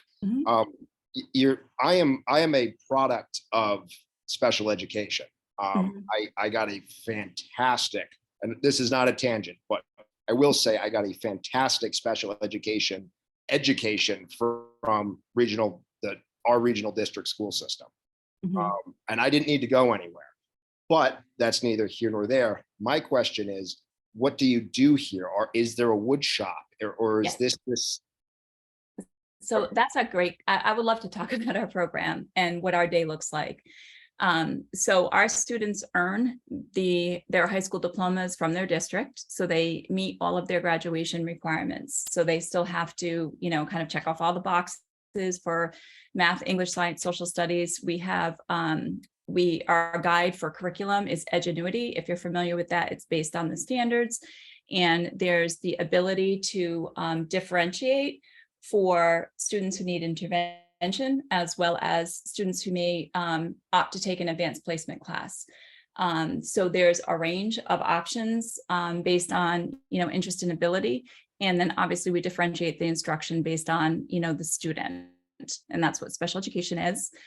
So we do our academics in the morning, and then in the afternoon that we have what are called pathways. So students might choose like a culinary pathway, or we have a technology pathway, or, you know, the entrepreneur pathway where they're working, you know, within a business, but they're learning the basics of those industries, so to speak. We have a program called HBI, which you might be familiar with. It's the Home Builders Institute, and that's a nationally certified curriculum for the trades. So students earn their pre-apprenticeship certification in anything to do with construction. So it might be general construction, fine carpentry, electrical, plumbing. They choose kind of their area of interest.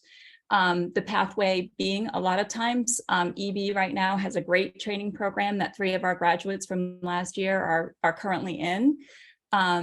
Our goal is to create as many opportunities for success within, you know, the employment arena as possible. And a lot of that is giving them that hands-on practical experience. Our students are students who will have no trouble getting a job. The issue is keeping a job. So how do you navigate the work environment to be successful? So all of those soft skills. So how do you, you know, advocate for yourself at work? How do you communicate with your coworkers? What's your responsibility within, you know, a team setting if you're working, you know, with multiple people? So all of those are the soft skills that not only do we assess, but we then teach. We also do a big part of our program is social emotional learning. And it's Pamela, and I don't mean to cut you off, but in the interest of sort of keeping everybody's responses here concise. Yes. This simple question: do you guys have a wood shop here? Are you guys doing? Yes, we do. You do. We have a lab classroom, which is what I'm hoping we can use that back area for, you know, and that the students, you know, they do great work. So there's actually a lab classroom where they learn, you know, hands-on in the lab classroom, how to install windows, how to do siding, how to put on a roof, all of that. And so the space, like all of these things, I totally see it to our program. So And is there a manufacturing component to this? I mean, I Well- know that with certain other vocational places, they end up building things for sale. I mean, that also might be something that needs to be considered here. Another question is, what about supplies? I mean, do you guys have Rings End coming in and dropping off trusses? I mean, what can the people of the town expect in supply traffic? yeah, so that's a good question. No, we don't have, you know, those kind of projects. If they were working on that type of project, it would be like at an offsite location. And that would be, you know, at an individual internship with a construction company. And that would be after they've met all of their OSHA requirements and CPR first aid requirements, because they all get certified in that as well. So that would be like an offsite activity. As far as building materials, we do have people in the community. If there are, you know, if there's lumber or, you know, materials that they were working on a project at their house, and they donate things all the time, and the kids, you know, use those as practice materials. And that's pretty typical. They have been commissioned to do projects. Like I said, the depot station in Deep River were commissioned to make Adirondack chairs. And one of them is at Cardinal Honda. So, you know, there are different projects that, you know, the school has been asked or commissioned, if you want to use that word, for. And that's just a great opportunity for us to really highlight the work that our students are capable of. But there's no like delivery trucks or anything like that. I think, So they're bringing, you know, our the HPI 2x4s from home then. well, we have a an account like with Essex Lumber or Essex Hardware. So, you know, we've gotten lumber there. But we do have a lot donated. But it's not, yeah, we don't have delivery trucks or anything like that coming and delivering materials and supplies. We're a small program. Fair enough. It's very manageable from that aspect. But did I think about, you know, is there, you know, an opportunity for our school to open a shop? And, you know, that's definitely something that the staff has already asked about. What a great location, what a great, you know, opportunity to bring, you know, more economic development to the town. And, you know, we do think about those things. We have a food truck, for example. That was something that the culinary students really wanted. That's at our offsite vocational location. You know, that wouldn't be housed in Deep River, but if there was an event in Deep River and you guys wanted a food truck, we would hope that we could provide that for you. And it would be run by our students, which I think is a complete win-win. Pamela, thank you very much. And that Sure. concludes my questioning. I have one for Tony or John. Okay. And this is just, and I'm just looking maybe to the future on this, and I'd like a little bit of insight from either one of you. But what is our exposure here, or the town's exposure, or one of the committee's exposure for if they do start setting up table saws and running chop saws, and then the setbacks that building that Pamela just pointed to, butts all houses. I mean, I realize it's the old S&ET building, but there's the you know, the houses on Elm Street there. I mean, are we setting ourselves up for a possible dispute moving forward? That, if I might, Mr. Yeah, I'm not 100% sure I was on the question anyway, so go ahead, John, please. No, I think, I mean, it would be the sort of the standard, you know, basic nuisance issues that you shall not create noise, odor, dust, vibration, radiation, smoke, that creates a problem offsite. So if the noise of the saws, you know, is detectable and disruptive off premises, that's something that we'll have to, we may have to address, and they may have to add some, you know, soundproofing or something. But And can I just assure, we have a lab classroom in our building in Essex, and we do share it with an oncologist, and also I believe that they do construction and architecture behind us. We've never gotten a complaint. I did soundproof the entire room just in case. We do have ventilation systems, and there has never been a complaint about that. I'm very cognizant. I want to be a good neighbor. So if there was ever an issue, I would address it. And like I said, I try to be as proactive as I can, thinking about all of these things that people might be concerned about and stop it before it starts. So, you know, I would offer that assurance as well. Alex, you said you were done because there's a couple. I'm all set, guys. Thank you so much for your time. Pamela, thank you for your time. And thank you for your questions. Those were good. Spencer Walker, you're up next. Hey, this is Spencer Walker. I'm on 19 Union Street, and I've been here for about 3 years now, and I've seen the bank empty the entire time I've been here. And I think the main thing is that people are really getting at is that the bank, although it being empty, might be kind of a downside to it, but the upside being the hope in something amazing or inspiring coming into that space is what people are really trying to get at. And does this school really want to be the dagger into our hearts? You know, like, do we really want to be the one who kills the hope and dreams of the residents of Deep River to have, you know, something cool happen? Like, imagine High Nine moving into that space and having a vault where they can put drinks in for you. You know, like, there's so many great things that could happen in that space that is not a school. But, you know, is that something that the business wants to come into the community and being that initial thought of them? Like, is that how you want to be perceived going forward as this business? As a business owner myself, I would never want to be in a community and be perceived as a negative entity. Like, it's just, it's ridiculous in my opinion at this point to hear this many negative comments and just continuously try to say that, like, we're going to contribute to the town when it's abundantly clear that you're not going to be contributing much to the town at all. Okay.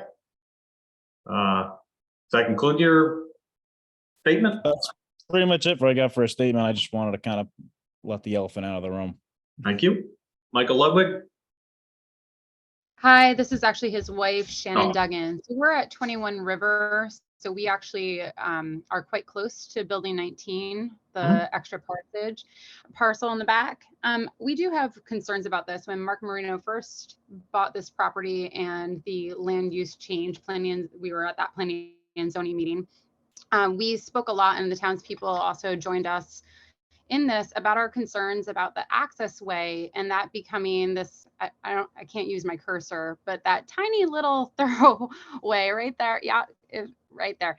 Actually up closer to the building, there's just one small curb and then a little tiny access way. And we were very concerned that the new owners would then take away that curb and you would be able to access from River Street and goes directly onto Main Street. And so I'm wondering, can we speak to that? Is that still, I mean, I am still deeply concerned about that. But I'm also concerned about that in regards to what was just brought up. Thank you, Alex, about, you know, Rings End trucks. Love Rings End, but I do struggle with that idea of having trucks constantly going by and doing deliveries. And I do believe Pamela spoke a bit to that. I'm also, of course, concerned about that noise. Mr. Chairman. That is quite close to our property. Okay. Tony? Give me 1 second, Jonathan. Are you good? I'm sorry. Yes, Shannon, thank you. Thank you. Jonathan, go ahead. There's already a pass through through the Liberty Bank. And through the apartments at 157 Main. I don't see that that's an issue here. Okay. Anybody else? Can I just, for clarification, if there, are you saying that this wouldn't, if there's pass-throughs, then thus this could also become one? And if so, what does that traffic look like? Is this saying that this would be permitted, that this would then become a pass-through from River Street onto Main? How much pass room, how much traffic is generated now through the Liberty Bank? So I've got, well, let's ask real quick, and then I was going to comment. Pam, do you foresee taking this curbing out and having a pass through? No. Okay. Like I said, though, there is, I did commission for a traffic study just to ensure that we were safe and efficient. Okay. I can't speak to if they make that recommendation. If that's an issue that needs to be addressed, then obviously we'll address it. Okay. Somebody from EDC and Friends has their hand up. You guys don't have your camera on, but if you just state your name. You guys are muted. Yeah. Hey, sorry, Tony, Nick No worries. Kornacki. So I just, one just clarification to just for my, this is me personally not representing the EDC. So Nick Kornacki, 101 Kirtland Street. Just to Alan's previous comment, we serve for the townspeople. We have no authority to implement policy. We only can influence and suggest to town leadership. However, you're a group of 7 folks who are single-handedly voting to change the town's direction, especially in the village district, without hearing the town's concerns around it. And that's me as an individual resident of town is my biggest concern is outside of any other organization in town, you single-handedly can change it by voting behind closed doors amongst yourselves in a quorum without hearing all of the concerns that these folks that joined us tonight or on the call have. And I think it behooves you not to listen to these folks because this is a town of 4,000 plus, and most of us sit on multiple committees. So if you want to have a voice, then join a commission. But to say that the EDC hasn't done anything, I think is a false statement, and that's me as an individual. Okay. All right. Been asked 3 times. Anybody else? Questions, comments? This is for both the commission and public. Anybody else? Tony, I'm sorry. And you can just before you cut that off. I just wanted to clarify to the last statement, and I'm not looking to get into an argument certainly, but everything that this commission does is open to the public. There are no decisions made behind closed doors. Every piece of evidence, testimony submitted, as well as the application, is hosted on a publicly accessible data share point, and we are subject to freedom of information, and we respond to every request that we get. Just so the public who may be participating in a meeting for the first time is absolutely clear, this is not a closed door, private meeting. This is public. John, this is Kai Rakia, just as a citizen. So if that's true, why was the EDC letter of non-support not read at your May meeting, and it's not included in the minutes, and it's not included in the publicly available documents on your SharePoint? It is. Go ahead, John, let me cut you off. So it was available at the first meeting, and everybody had said that they had read it. We don't actually read every letter into the record. It's still available on the OneDrive. I brought it up this evening in front of us and read it in. How come it's not included in your meeting minutes? It just says that you all voted unanimously and the statement about how the school would add vibrancy, but there's no actual proof that you read it or that anybody else read it. It's not included in your minutes. I'll have to talk to Nancy about that, but it was agreed upon that everybody saw that the letter came in. Okay, well, again, I'm just saying, John's saying it doesn't happen behind closed doors and everything is available, but going by your meeting minutes that are posted, it doesn't appear that you read it or received it or acknowledged it at all. Okay. Michael Ludwig, you got your hand back up. I do. Just another quick question about this school. Is this a year-round school service, or is this a kind of September to June program? So it's a September to June program, and we run 20 days of summer school for half a day. Okay. And what is the half a day hours? 9 to 12. Thank you. Yep. Okay. Anybody else? Commission or public? One more time. Anybody else? Commission or public? Comments, questions, concerns? Marion? I was just going to say, we don't have the traffic plan. Mm-hmm. And I don't believe, frankly, in terms of that there's going to be a problem with a lot of, I mean, this was a bank and people went in and out of there all the time. Yep. But I think it would be interesting to hear from the traffic individuals. And it goes back to that second piece, whether it should be connected or not. And possibly if people are really concerned about access to River Street, maybe keeping the driveway open for emergencies, but closing it to general public as a cut through.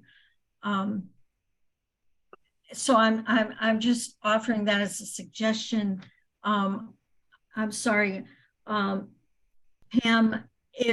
do you have any idea when that traffic study will be finished? I mean, would it be finished by our August meeting? Because I hate to hold you up, but on the other hand, that might actually change the site plan with what they may recommend. So if we had gotten to a point where we are going to do this, one of my concerns was that cut through as well. And any change would just be a mountable curb for the fire department and no pass through. Because there's a school on the other side of that. And what you don't want is a traffic concern on the other end when there's another school there. So if we'd ever got, if it went that route, that would be my main point of concern also. And Tony, may I jump in? Yeah.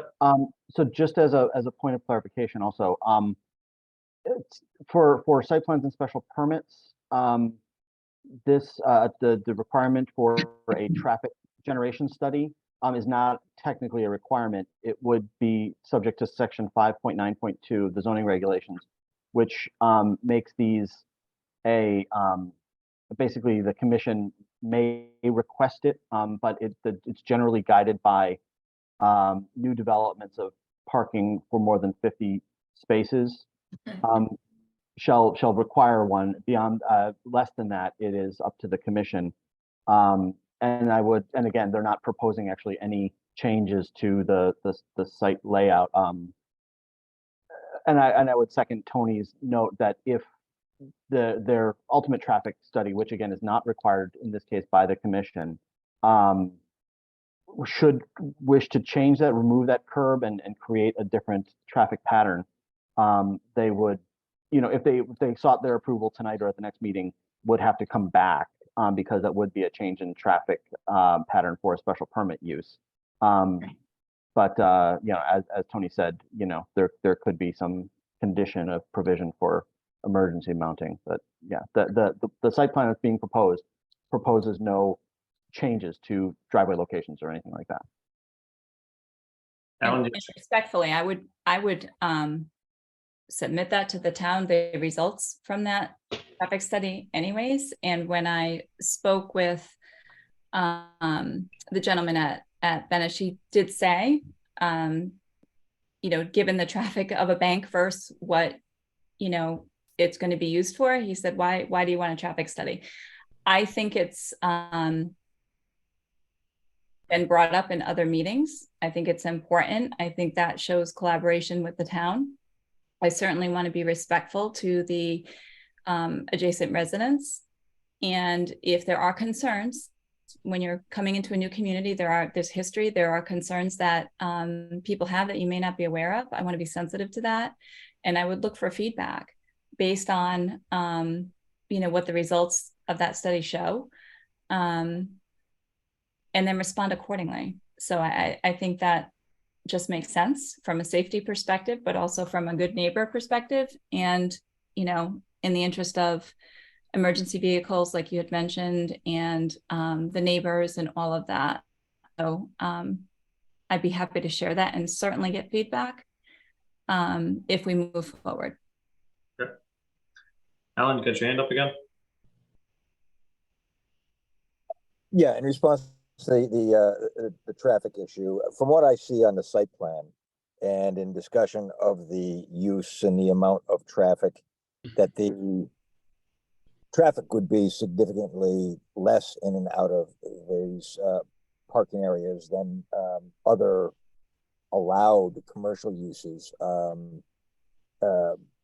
would generate, especially on the access driveway that's across from the school, which I originally had concerns in regard to of introducing, potential commercial traffic on a predominantly residential street with, you know, a school and church across from it. But I think the arrangement of the parking on the site really precludes it from being a pass through. And maybe we need clarity on that curb adjacent to the existing garage building as to whether the intent is that to alter that parking area such that you know, all that parking is accessed off of Main Street, or is, you know, some of it accessed from the street by the school. And I would tend to be in favor of all of the access being from Main Street, and that being an emergency access. The other thing that is interesting is that we have an existing drive-through on this bank building, and drive-throughs I do not believe are permitted in town, and this would eliminate that non-conforming condition if that were changed over to an entry with a portico. I haven't studied in detail, but it looks like that modification to the building to create an entry there would be a betterment in regard to conformance to you know, the zoning intent on Main Street of eliminating, you know, drive-throughs, pass-throughs. So, and just to finalize my thoughts is that, again, based on what I see in the volume of parking and traffic and the, you know, very limited deliveries, I don't see a need for a requirement for a traffic study. It sounds like that's going forward regardless, you know, for other reasons. So I'd be interested to see it, but I normally would not have a concern to require that. That is all. All right. Michael Ludwig, do you have your hand up one more time? Yeah, I mean, just kind of speaking to this, I hear all of what was shared, and that there isn't currently the plans for that to become a pass through. But again, waiting for that traffic report would be really helpful for us to have a better idea. And beyond that, you know, we also don't know what this program will grow and blossom into should it be coming to our town, in which case, if there is a storefront of carpentry pieces, you know, what does that look like and how will that change traffic flow at that point? So I do think we have to be really mindful about what we are allowing and when we are allowing it, and doing our due diligence to be ahead of it. Okay. Thank you. Thank you. I was going to say, Tony, Mark Marino, I don't know how to put up my hand. So can I just say one thing? please. I mean, we keep going back and forth. You know, it's very easy. I mean, this whole traffic thing, just make it a stipulation that the curbing cannot come out. It's just not possible. And if at a later date, someone wanted to try to do that, it would have to go back to zoning, have to go back to the committee. That's not what, you know, the buyer is looking to do. Take it off the table, make it a stipulation that it's not possible. And that's it. Anything that happens from this time on is all got to go through the town, got to go through zoning. I don't even know why it's a discussion. I was going to say any retail would have to come back also. Right. Anything. I mean, anything other than what we're talking about tonight. Right. And if there's going to be any change in traffic, if they wanted to go up through river or whatever, that's all things that don't pertain to this, because they would have to go back to the town to get that change. Thank you. Thank you, sir. Does changing that, to my recollection, the only drive-throughs that are allowed were the pre-existing bank drive-throughs as drive-through tellers, and there was a special exception made to accommodate the Walgreens that was built, because Dunkin' Donuts also wanted a drive-through, and that was turned down. And that all of that was done to prevent the idea of a McDonald's or a Burger King from coming into the town as well. Does this constitute a drive-through? So drive-through facilities secondary to the primary business, including retail businesses, banks, and other similar businesses, but excluding food service establishments, are allowed on Main Street through a special exception. So that's why food establishments cannot have a drive-through. But to answer Fred's question directly, I would say no. This does not. So, yeah. Yeah, anyway, sorry, Ludwig, you have your hand back up. Sorry, I keep calling you that because it's the name on the screen.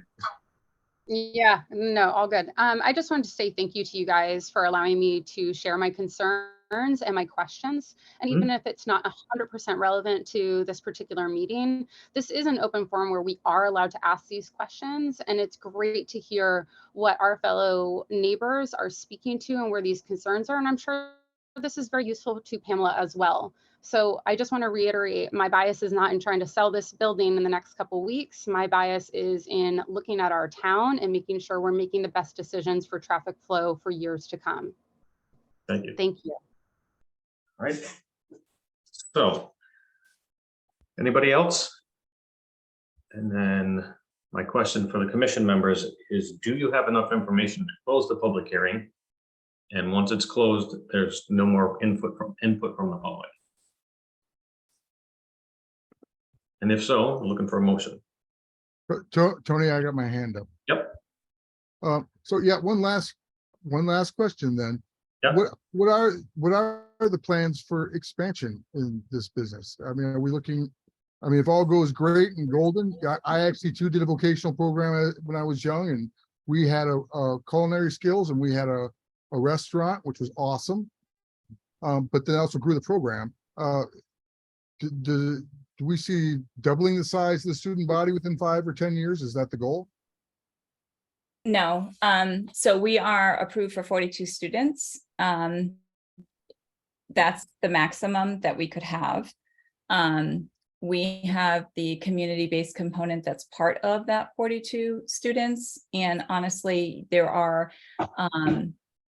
requirements for space per student as well. So I would look for an additional location, and I would locate it somewhere else in the state.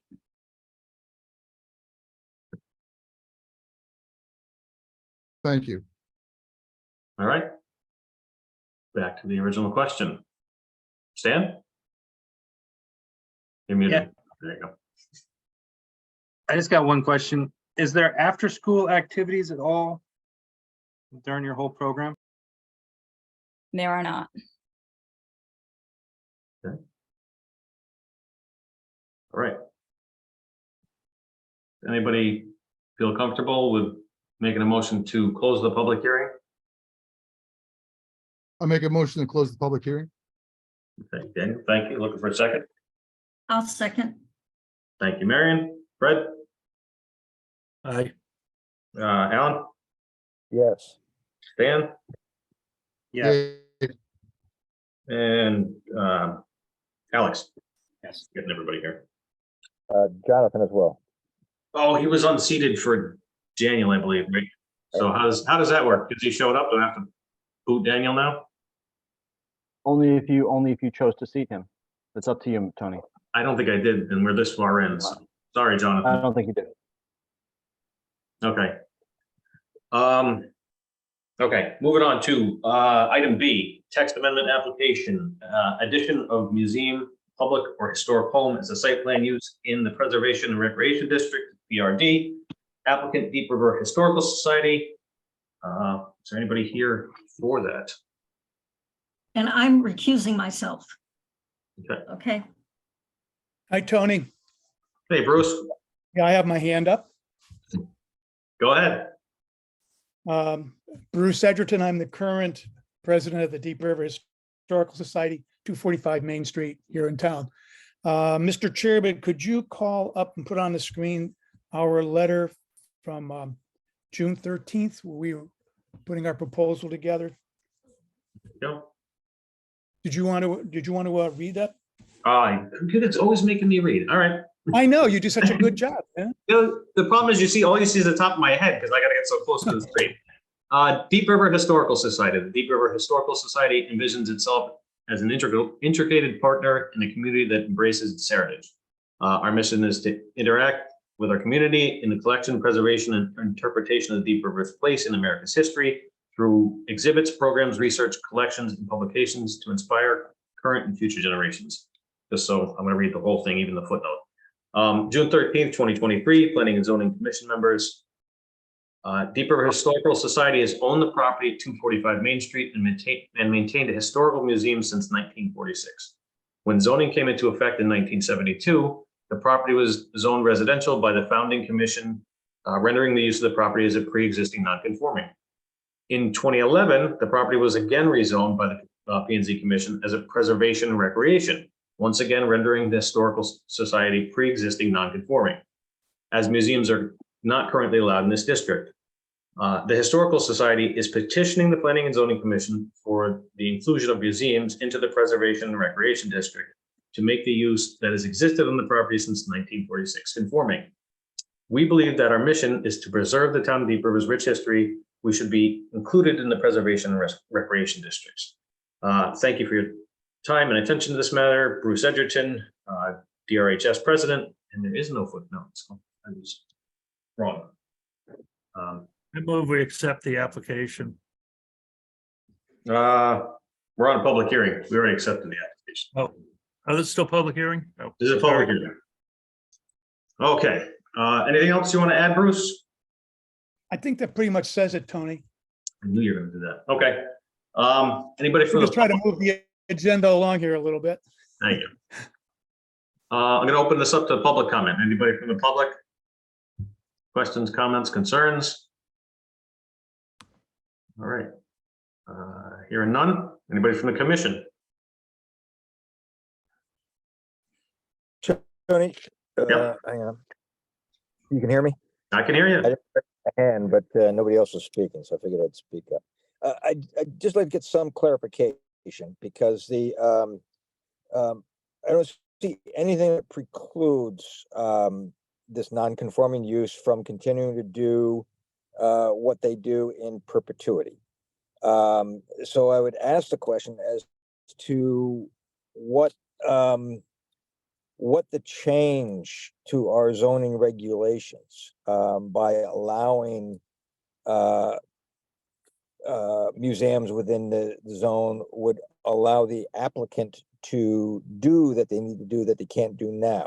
Because my concern is we're in the midst of a major revision of our plan of conservation development, which means we're revisiting all the zones and the uses and getting the public input, et cetera. I think there may be other sites in town which are very well suited to museums or similar institutions. So I'm curious what the zone change will achieve, except for allowing museums of any type, an automobile museum would be allowed in our zones of conservation and recreation, which is not limited just to the zone that is on that south end of Main Street. So just like clarification of what the intent is apart from recognition that they're allowed to be there.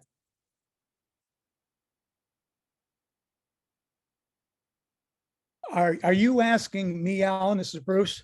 Yep.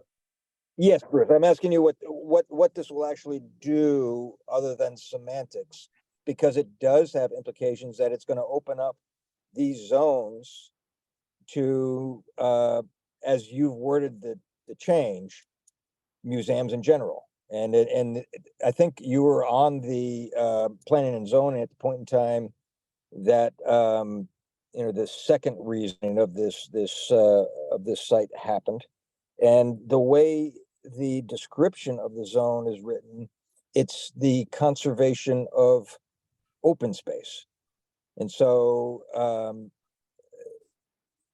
I think the non-conforming condition of your existing museum within the conservation and recreation zone almost guarantees the conservation of the open space on that site.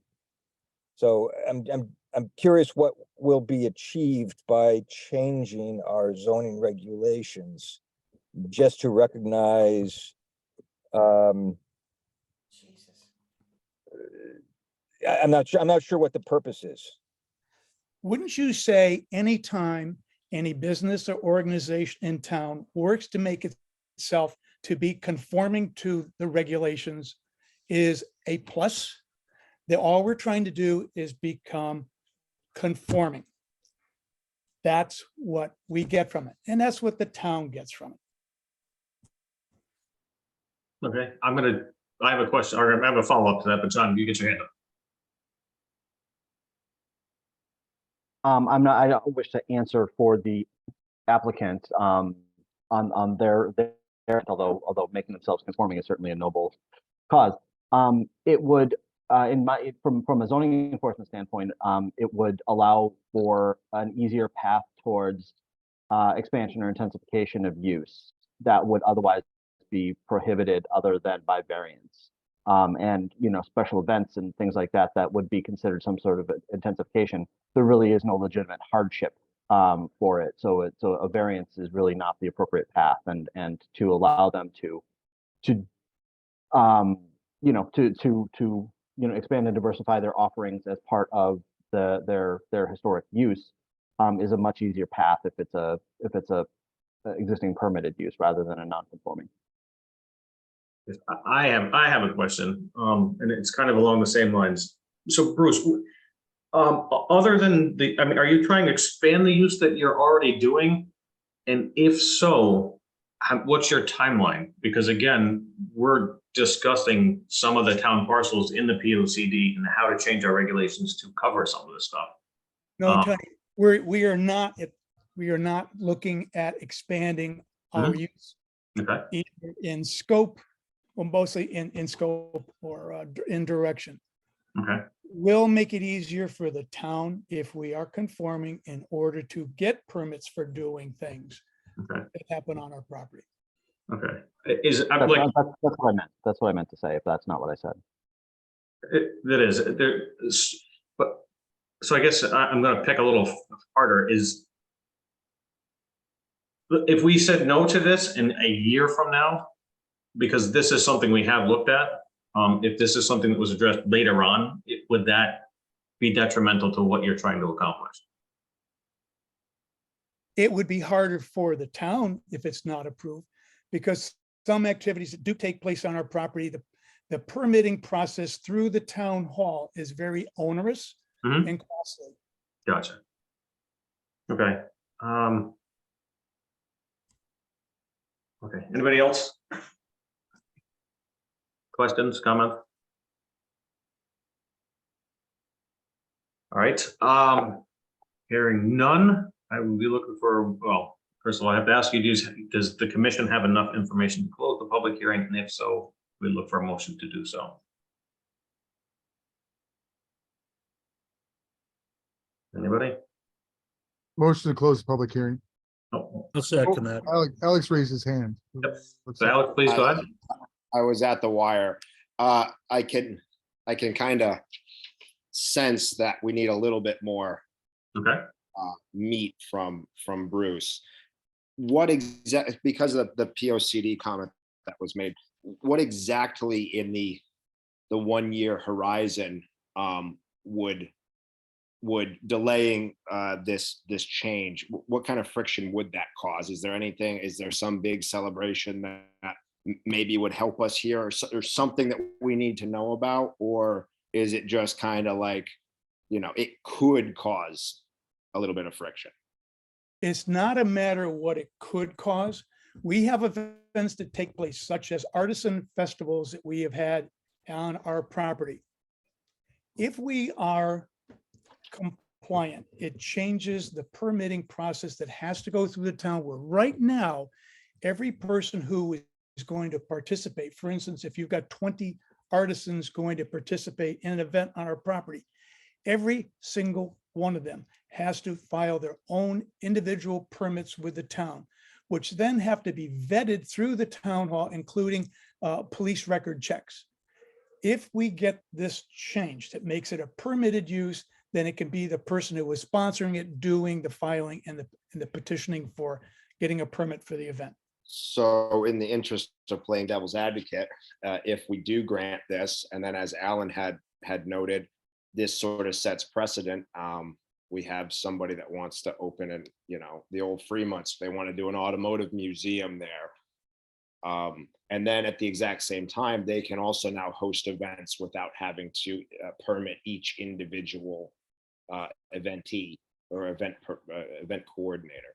But what I would say to you on that is that those people are not in the same zone presentation. You're correct. You're absolutely correct. That was just the only thing I could think of. But, I'm sure one of my colleagues could come up with a better hypothetical. I don't know. That was really my only question, and it really didn't answer much for me. But This goes back to, there was a woman that wanted to run an event there and she had applied for the permit and she wasn't the property owner. And I think what they're after is to just streamline the process so they take responsibility for any events that they run on the property, which the town hall isn't staffed adequately to be able to process multiple permits for each individual that is participating. And it certainly is going to help the Historical Society to be a part of the community. So it would certainly, if we, even with everything that we're going to do with the POCD, that would certainly just dovetail in at that point and be a moot point. But in the meantime, solve a big problem for them. Stan, I see you got your hand up. I do want to throw out an option because this says to expand the allowable use in the PRD, blah, blah, blah, blah, blah. Add new section 4.2630 as a site plan. If it was a special exception, then if somebody came up with somewhere else in a PNR district, then they would have to come before us. It wouldn't just be a rubber stamp. Here you go. There's your car museum. That's been brought up quite a bit. No, that helps alleviate my concern to some degree. That was my thought. Stan, you had your hand up and then you put it back down. Did I ask the same question you were after,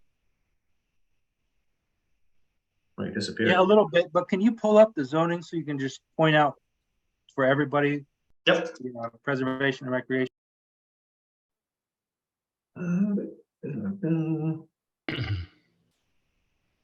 Layers. Oh.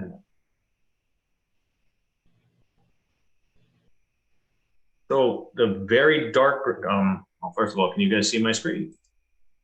Nope. All right. Not yet. Come on out.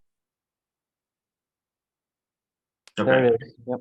So these dark green areas are preservation and recreation. So, not that we can pick on one, but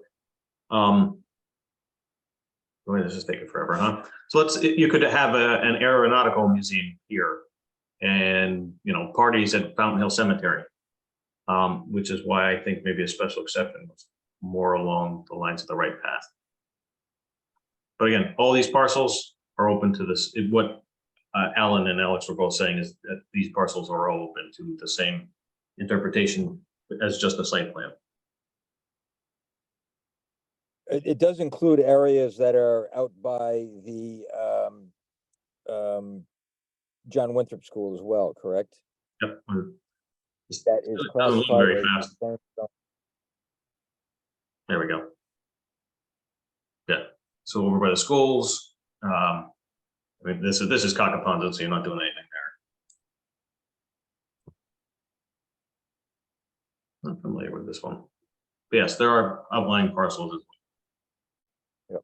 So again, there was discussion during the POCD of that area and looking at that area in aggregate with Devitt's Field and the green at the church and all those types of activities.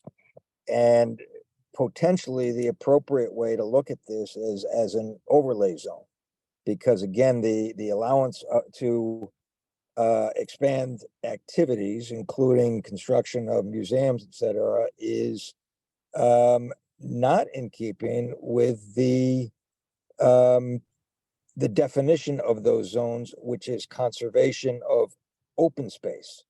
So I understand the sentiment and I agree entirely with the idea of increasing the, kind of public activity down there with, concert events, with, craft sales, with farmers markets, with all those types of activities. And I think that that is a topic for the Plan of Conservation Development revision, and potentially handled better with an overlay zone that clears up the events permitting. So there's a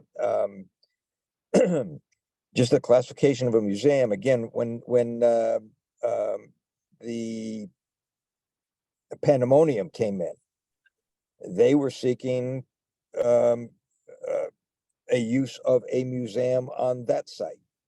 And there may be other sites in town, whether it's atop the hill or amongst our other institutional uses that would also be viable for a museum. So I think it's an important discussion.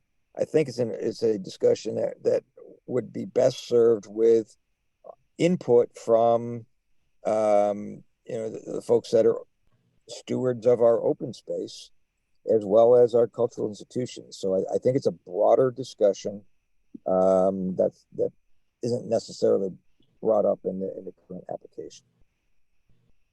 I want to offer an alternate to what I had said earlier. So there's two ways that I can see this going forward, since it is just a short amount of time now. So I didn't realize the permitting process was that long. There's two possibilities: make it a special exception, or do like there's quite a bit of stuff on Main that is literally just says on Main Street. And if this reg change was to just say museums are allowed in preservation recreation district on Main Street, that only covers those two properties. And then, a year from now, we can straighten this all out, having done all the studies and stuff. But that's the path of spot zoning that we did when we changed the boundaries for village commercial. And we're seeing implications of that decision now that we didn't take the time to discuss. Okay, then special We have exception. the responsibility to take the time to vet all of the implications. And I don't think we have all the input that we need relative to the overall town plan. If there was something specific that needed to happen, I empathize with the fact that, yes, getting permits for individual events is a burden, but it's there for a reason. And I think we want to be diligent in the correction. Okay, I'm gonna fight you on this one. I think special exception is the right approach because they still have to come before us, and that would keep them out of the cemetery. But anyway, does anybody have it? Oh, Jerry, please go ahead. Yeah, full disclosure, I'm a board member with the Historical Society, but I'm not speaking on behalf of the Historical Society. Of course, I support this, but I'm just wondering, and this is going to show how naive I am about zoning. Is it possible to grant this to just the museum property in acknowledgement of its long-standing, this has been in place for a long time? Is it possible to grant it to just that property, or is that just too loony? That's kind of what I said, and Alan caught me on that. That is kind of spot zoning if you're just saying on Main Street, and we kind of stepped in it once before. So he was correct in saying that that's probably not the approach. Give me 1 second. I just wanted to check one thing. Village mixed use, I believe, has museums in it. Since we were just looking at that. They are allowed by special exceptions, which is the adjoining use or zone. So that just want to get that out there for everybody. So there are a couple of paths forward, and it's up to you guys. Do you have any more questions for Bruce? Do you have enough information to make a decision? And if so, I'm going to re-ask for a motion to close the public hearing. Hey, Tony, one more thing. I just want to remind people. Yep. We have been a museum, a nonprofit museum in the town for 77 years, way before there was ever any zoning. And we've been non-compliant all this time, and we're just trying to become compliant. Thank you. All right. Anybody? Got to reclose this. So motion to close. Motion Somebody. to close. Thank you, Daniel. Looking for a second. I'll second. Well, thank you, Stan. All right, Fred, Yep. Alan,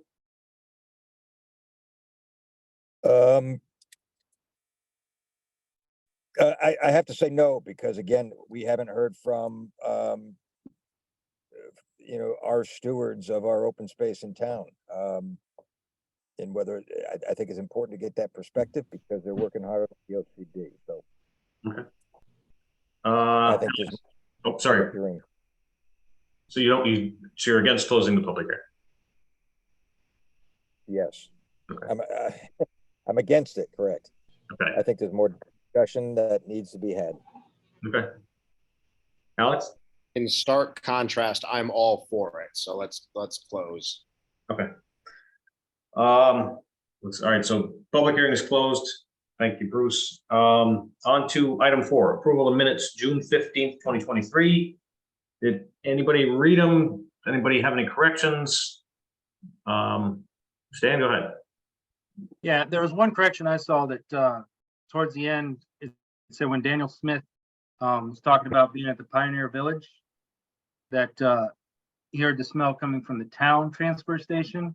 And I just want to clear that up, that it's the Eastern Transfer Station at 400 Commercial that we were talking. Okay. Yes, that is correct. That is the one I was talking about, and I owe John a letter. Right. Any other corrections? If not, looking for motion to approve.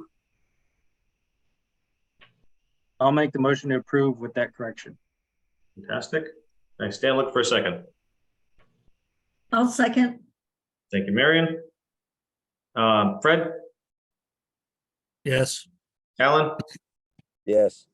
Daniel, Yes. and Alex. Yes. And I, On and on and on, be about an hour. okay. Real quick, I'm answering you. Hold on, I gotta throw. That's going on and on here. Jonathan. There we go. Okay, we never approved the May minutes, and I don't have them in front of me. Did you guys read them from last time? Yes. Okay, are you guys comfortable making a motion to approve those? Or do you need I'll correction? make the motion to approve it, Stan. Thank you, Stan. Looking for I a second. second. Daniel, you're quick. Okay, Fred, Yes.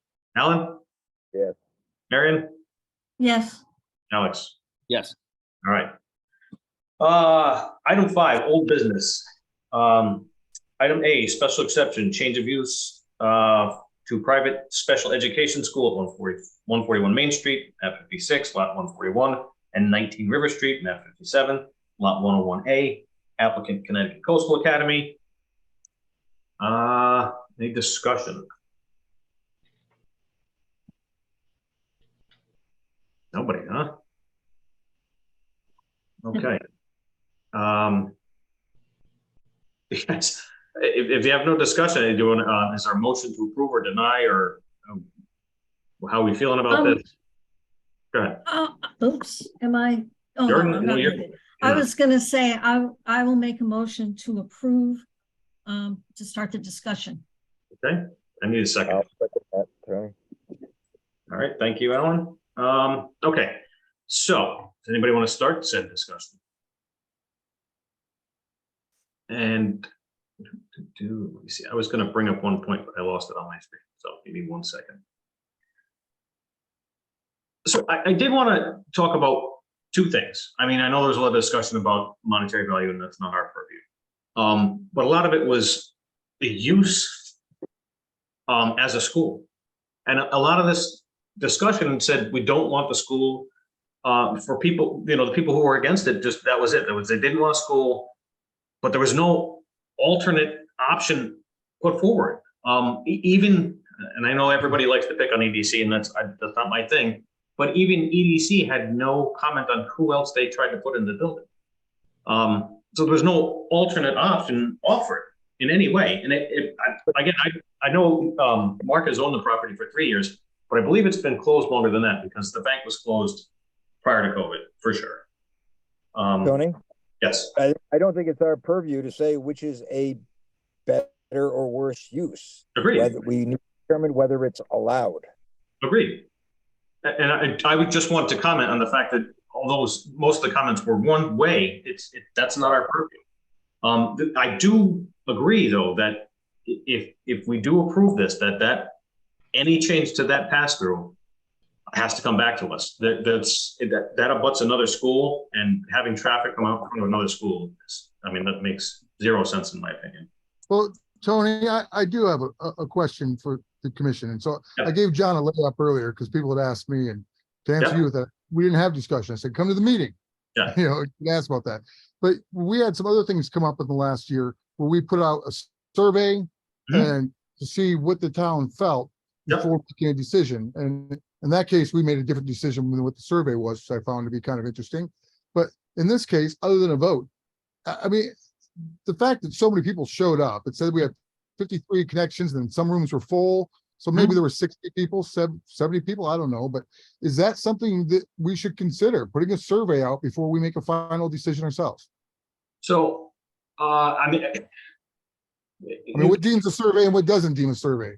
Right. I mean, so I was going to say that the one we did marijuana, we had a survey out and we got comments, and it's always, well, we didn't have enough comments. So you can, I mean, you can have the surveys and all that. I wanted to mention one more thing. The closure was another thing. It's closed during in the evenings. It can go both ways. There's also the fact that it could be a medical office. It would also be closed at night. But it's also zoned for a brewery or a drinking establishment. So that'd be closed all day and open at night, and the traffic would be 3 times as bad. So again, I agree, it's not the perfect use. My concern isn't when it's dark. It could be the type of business that is only open 1 hour a day, come with everything for, 5%. And we probably have more traffic in that hour than we have in the rest of the week. So, I mean, what might shutter at different points. But I do think it is something to consider is a destination use. If we're looking at approving a change of use, will it truly bring more vibrancy? And as Fred pointed out, we protect our, how does it say we protect jealously? I don't see anybody really going overboard here to protect anything. So, but again, I shouldn't say that. We're protecting Mark, who's a owner, to ensure that he doesn't end up in a situation, and that's part of our purview as well. Right. Though people may not agree to see that, every member of the town and every owner, we have to look at all sides. But we also have to look at, does it fit a pattern of use? And we're filling an empty space, which at the moment, there are a lot on Main Street. The old Chinese food place, the spot's now closed. This place is closed. There's the one next to Calamari's is empty. The 2 businesses heading back towards town from there are now empty. Lending in Maine has just changed hand for the 4th time. So again, it fits the pattern of use. There's already schools in that area. Marion, I'm rambling on here and you're hand up. Are we gonna? No, are you're we- fine. Are we gonna ignore? Going the- to say, Hey, Fred, you want to let her finish and then I'll let you I'm talk? sorry. Thank you. I was going to say, one thing that everybody said, oh, the kids are going to go home, and they are, but there's 23 staff people there who are going to be in that building in the afternoon, possibly to 4 to 5 o'clock. So I think they have a possibility of adding a vibrancy to Main Street. And, I don't think looking at a vacant building for a couple more years is going to really help anything. I think the use is going to be contained in the building. The building will be maintained. And I think that's a benefit. And you know what? I live across from a bar, and that's fine. And I really like it because they're closed on Sundays. I'm not sure if I really want I don't know, a nightclub or something like that on Main Street. That's kind of my viewpoint. You know, everybody does have one. Some people don't like schools. I don't like nightclubs. But I think the fact that there is 23 staff people there is a plus. And so that's all I'm going to say. Fred, go ahead. And then stands up after that. Oops. You're muted, Fred. Fred, you're still muted. There you go. Yeah, I'm trying to figure out how to get it undone. Oh, here we go. You're good. Oh, okay. I didn't hear from the public hearing a whole lot of support for this idea. And are we going to ignore the public that did choose to attend the meeting and voice their opinion? I think that that's what we had a public hearing for. You know, we're sitting in a small group now discussing it. It sounds like there are a lot of people that are moving to settle and say, well, this is the best we can do. I don't think that that's our that we should be settling just because it's the best we can do. Should we reconsider? The rest of the residents spoke against it. One second. Give me 1 second. There's somebody talking. I gotta get them. The rest of all of the people that attended this spoke against it, and I'm hearing people moving to pass it. I don't understand that. It's a special exception, and we're not obligated to pass it because of a person who bought the building and hasn't been able to fill it yet. We have to look at what's best for the town, and it is a special exception. I don't understand the big push on the part of this board for being in favor of this when the majority of the townspeople that spoke are against it.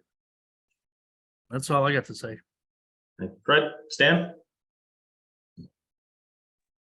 Yeah, just by their site plan and everything, they came out with 38 spaces. So if we were to go putting something else in there, our parking is very limited in that whole general area. So we're restricting ourselves. This site plan here is set up for what they have. So who's to say in the evenings when the school is closed that their parking lots couldn't be open up to the town for restaurants and things? Tony? Go ahead, Jonathan. I'm confused. I thought that this had already been settled, but as far as parking is concerned, I'll work my way backwards. There's plenty of parking there. There's parking across the street on Main Street.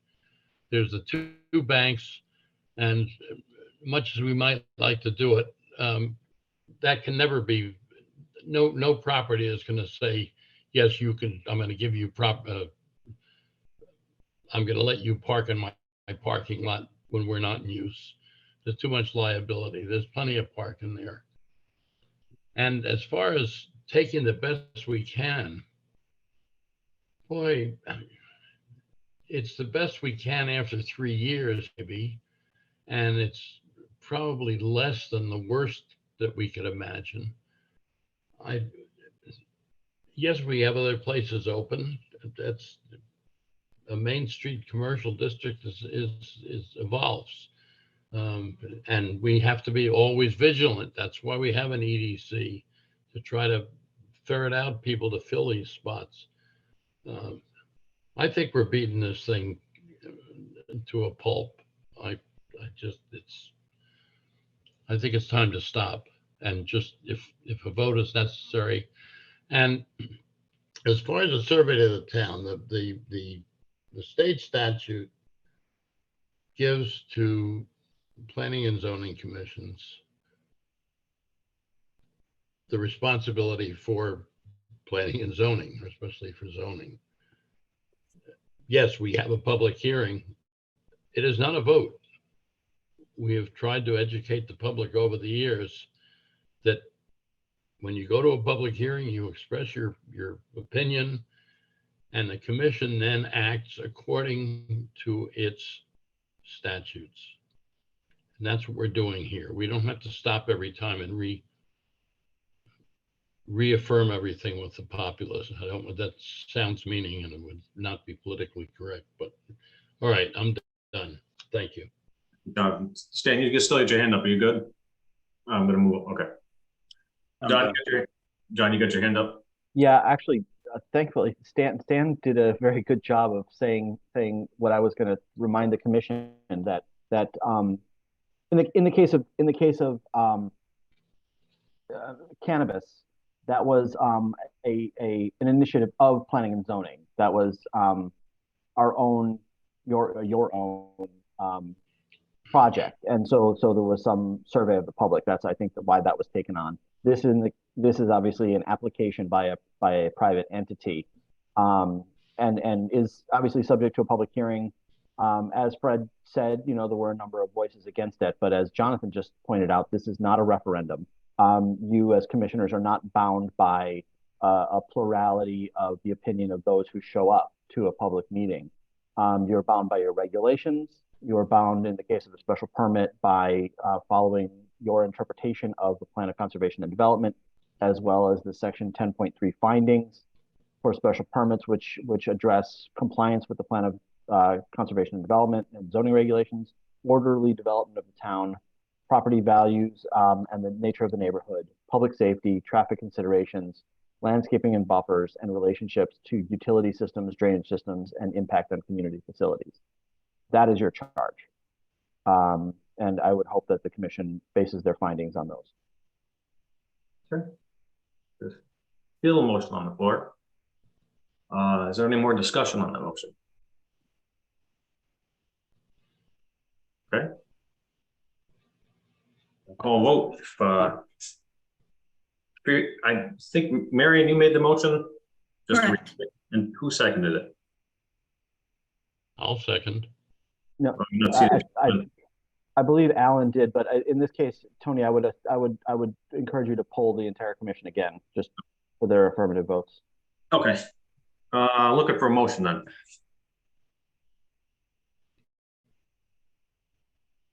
Okay, I'll do it again.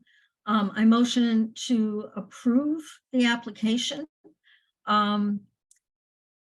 with the stipulation that the driveway access to River Street, I think there's a curb there, remain, and any change to the access of that back parking lot to the parking lot that adjoins Main Street come back before the commission. And I believe that the application meets our regulation, and the site plan meets our regulation. There's plenty of parking. Okay. Need a second for that motion? Second. Jonathan, you're not seated. Never mind then. Okay, looking for a second.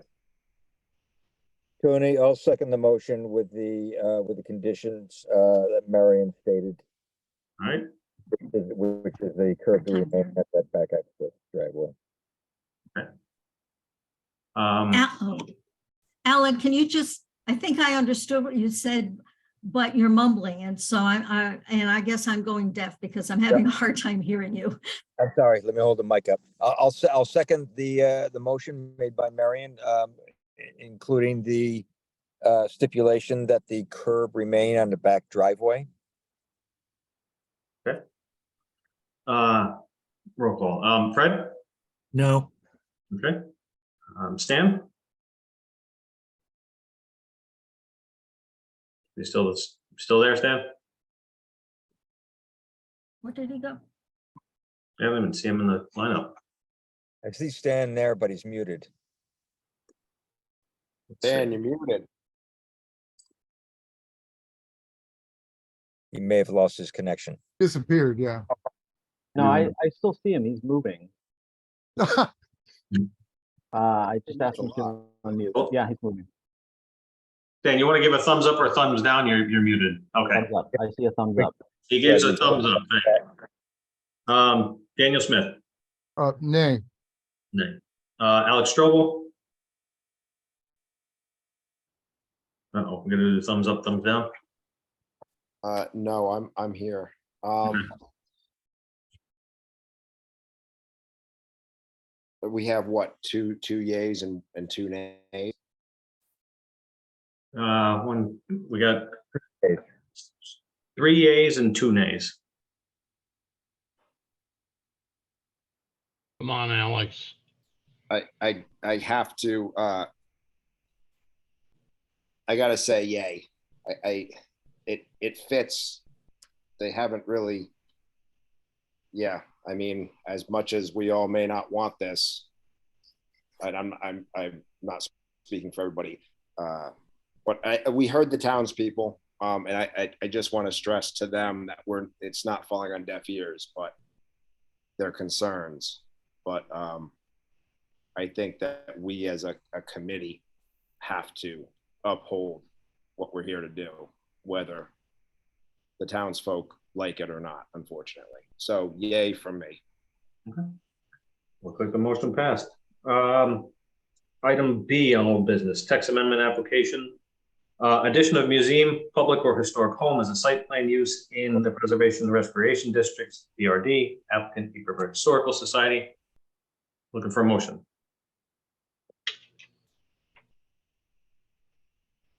Nobody, huh?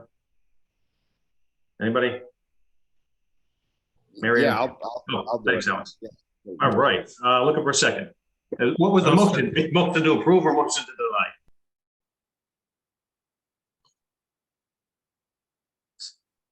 Oh, motion to approve. Oh, I'm sorry. Yeah, I'm still here. Yeah, motion to approve. Okay. I'll second that. Fred, thank you.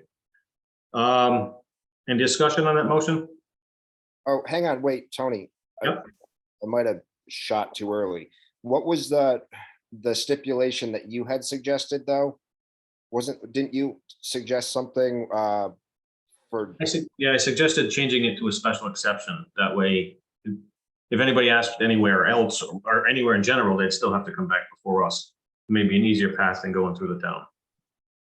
Is that option on the table? Can I? You can. Can I motion for that? John's going to chime in. Yeah, you can, because that would be considered an amendment to the application that would be essentially more conservative or more restrictive than the proposal, which is an amendment that would be allowed to be made on the fly. I think it satisfies all parties, and it also satisfies our vested interest in the planning, conservation and development as well, because it sort of tables it, but it also gives Bruce and the gang what they're after for the interim. Okay. So the motion would be approved with the condition that the use be added as a special exception rather than a site plan approval. I don't want to be led here, but I believe that's what this is what I think Tony is saying, and I think this is what you are intending to say, Alex. I'm not putting words in your mouth. Yeah, that is what I would like to motion for. Okay. Just for clarity of the minutes. Right. I have a question on that. Dan, hold on one second. I'm just going to get Fred to re-second, and then we'll go back into discussion. All right. Yeah, second that. Okay. Go ahead, Dan. All right. So I know we're working on things with the POCD, and ideally we'll come up with such a brilliant plan that all this will be moved, right? But so is there a way to put a time limitation on the special exception? No? All right. John's saying no. John says no. All right. Thanks, John. I mean, I may be being a little bit too drastic there. The special exception by their nature should run with the land. And the reason to put time frames on special exceptions would be in the case of a new construction project that you're not confident will get built. So like, if it's going to be a Walmart supercenter, you could give it a special exception, but if it's not constructed in the next 2 years, that special exception might sunset. But in the case of a text amendment, um, I don't see any basis to put a time expiration on a text amendment. Fair enough. Okay. All right, any more discussion on the motion? Okay. Alan? Well, with nothing in the POCD, the current POCD that stipulates that we want museums allowed in this district, and with the current discussions in the POCD that would establish that direction, I say I'm not in favor of this until that broader discussion has and broader planning effort has occurred. So no. Stan? I'm gonna follow up with Alan. And I'm gonna say no, because I don't like the fact of changing the whole zone area just to conform one location at this point until we look at it further. Didn't we just say we were not changing the whole zone? Yeah, I thought we're giving a special exception. I thought that's what we were voting for. Yeah, that's what I motioned for. It is, but it's still the whole zone. So It applies, that special exception applies to the entire zone. Yep. Otherwise, we're doing spot zoning. right, so if it was the cemetery, they could come forward as a special exception, you know, and we would have to make the decision whether it fit the area or not. Oh, okay. I'm still, yeah, I'm good with that. Okay. Daniel Smith. No. Okay, and no, that's 3-2. Right, 1, 2, 3. Marion, you're recused. Tony, are you voting? Oh, I am recused. Yeah.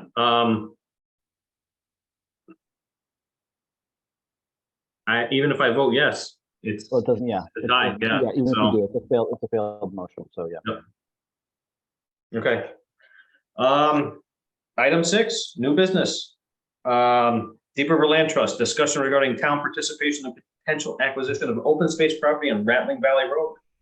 I'm not sure who stood up to discuss this. And give me 1 second. I'm going to get. I think Mrs. G is here. Is she? Okay. I know she was in somewhere far away in Connecticut. Hey, hello, I'm still here. Hey. God bless you. Thanks. No, I think back at you all. It's a lot of work. Let's see. Go ahead. Okay. You want to give a blurb, or do you want me to tell, so I'm just going to babble if that's okay. Go ahead. I like that.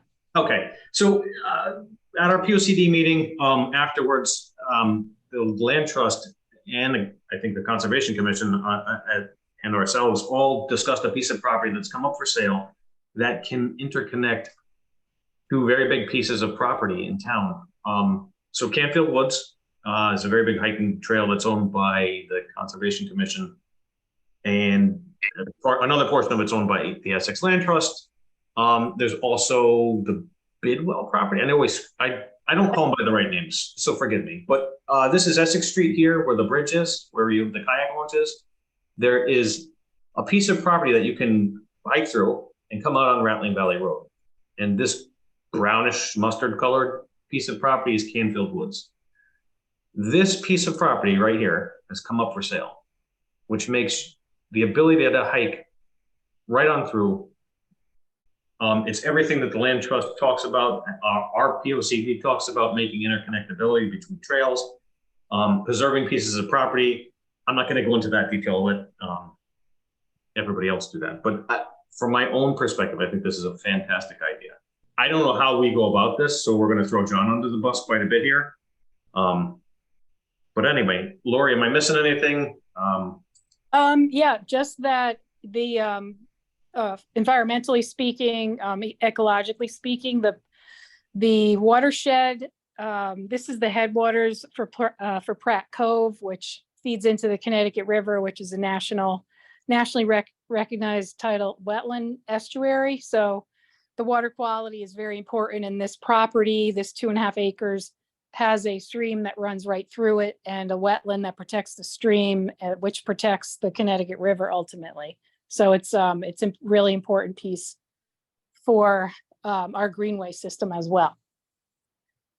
And so I'm going to just say, Tony, the bottom line for the land trust is we're tonight here requesting to partner with Planning and Zoning and Inland Wetlands Commission to determine who will purchase, own, and manage the property. Okay. So we're asking for the partnership to be approved by you all, like officially, that we can partner to have those conversations. I mean, I want to make the motion, so, I mean, I've been sold on this since I walked the property. But again, what's the path forward? So that's where John lies, and see, he keeps muting himself, he doesn't want to get involved. Well, What do we do, John? that's, I mean, it's very flattering that Mrs. G and the Land Trust wants to go steady with the Planning and Zoning Commission. I don't think that you necessarily need a motion to enter into a sort of a partnership with the Land Trust. So this is something that's relatively new to the town and the commission, largely because the town hasn't taken a lot of fees for open space nor set aside public monies for open space that much in the past, relying largely on the state of Connecticut and largely on the Land Trust. But the fees that are collected in lieu of open space per the state statutes and your subdivision regulations are the of the Planning Commission, in this case the Planning and Zoning Commission, to recommend for disposition. And so you recently came into a sum of money that actually hasn't been deposited yet for a recent subdivision along the river that goes into an open space account that is the authority of the Planning and Zoning Commission to designate. Those funds should be designated towards the acquisition of property that are of high conservation or recreation value, in accordance, as with all things with planning and zoning, with your plan of conservation and development. There is no restriction that the money can't be spent in support of a land trust project or in support of a nature conservancy project or something that is not necessarily owned by the town. So it is this commission's purview to direct those funds that were accumulated through the subdivision regulations and the open space acquisition fund. I'll leave it at that because I think there's some other comments, and I'll jump back in as needed. Okay, I'm gonna get. I know Alan's got his hand up. Tanner had his hand up. He took it down. Angus, you have your hand up. I was going to ask one more question for clarification. So this is not just this is a joint venture between the Conservation Commission, the Land Trust, and ourselves. And not to speak out of turn, but I believe the Gateway Commission may be getting making a donation to help with the purchase. Just so it's not all one person's burden. Just to put that out there with everybody. Alan, you got your hand up, please.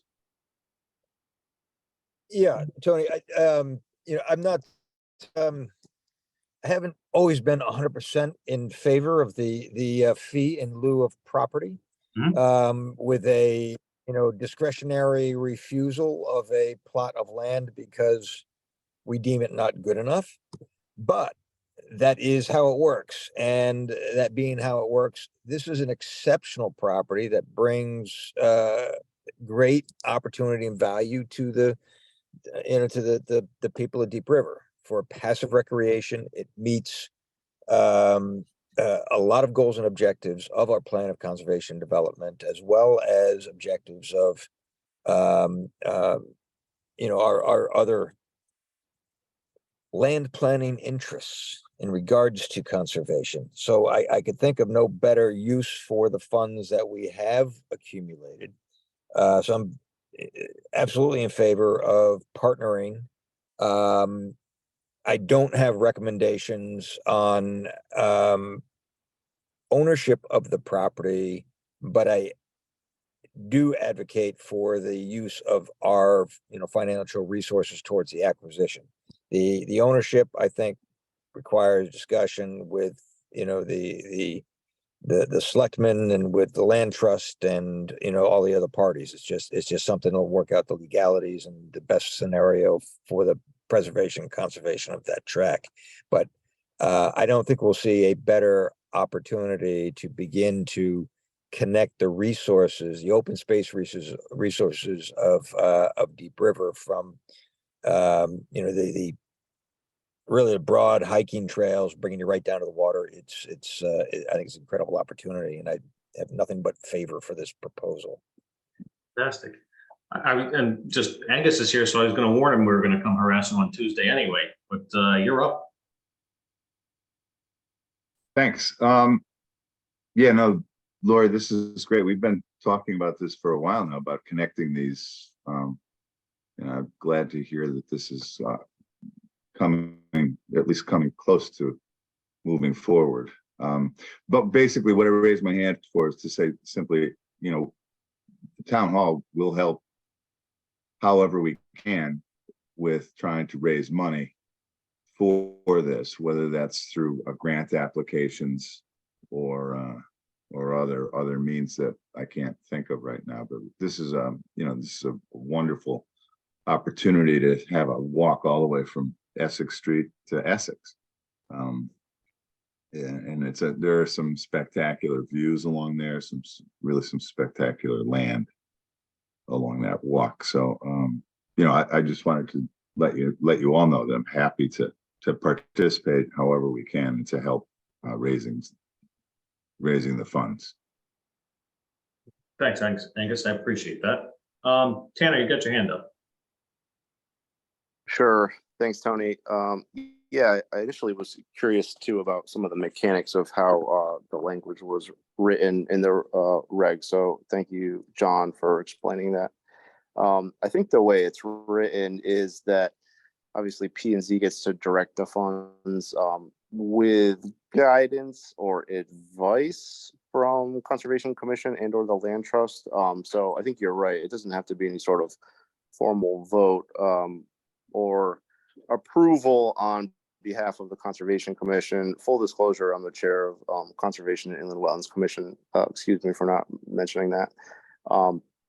So yeah, I think you're right, John. It doesn't require any formal approval from our commission. So I'm not going to provide any sort of formal, I guess, vote, or if that's necessary, we can do that. But of course, Conservation Commission, Inland Wetlands Commission is in favor of this. I think it would be a great addition. I think I mentioned this at the Joint Land Use Commission meeting that I would be in favor of a purchase scenario that had this under the ownership of the town because it is contiguous with Canfield Woods. And I would hope to apply the same general regulations that we use at Canfield Woods. You know, ownership of open space can often mean different things to different people. So this would be hopefully a natural space that would be used for hiking pursuant to the other regs at Canfield Woods. It's not used for horseback riding or biking. And I don't know, Lori, you could explain to us what's allowable on adjacent land trust properties, but I would hope to apply my ideal scenario would be town ownership and applying the same rules and regs as we currently have at Canfield Woods, but very happy to sort of go down the road of acquiring open space. And I think this is a good project. Thanks. Okay. Jerry, you got your hand up. Yeah, I just wanted to confirm your suspicion that Gateway approves this. Yeah, as you know, that most of our land committee and our chair were at the walkthrough today, and like everyone else here, we're very excited about it, and support beyond that is, you know, pending more discussions, but it's certainly something that we feel would be a really good asset for everyone. Fantastic. John, get your hand back up. Yeah, thanks, Tony. So I think the mechanisms here would, I think because the land trust is essentially the initiator, the prime mover on this, we wouldn't necessarily need any kind of action at this point. I think I would hope, and Lori, correct me if I'm wrong, that a general, consensus of support from the commission would be sufficient, hopefully, to allow you to continue with some negotiations.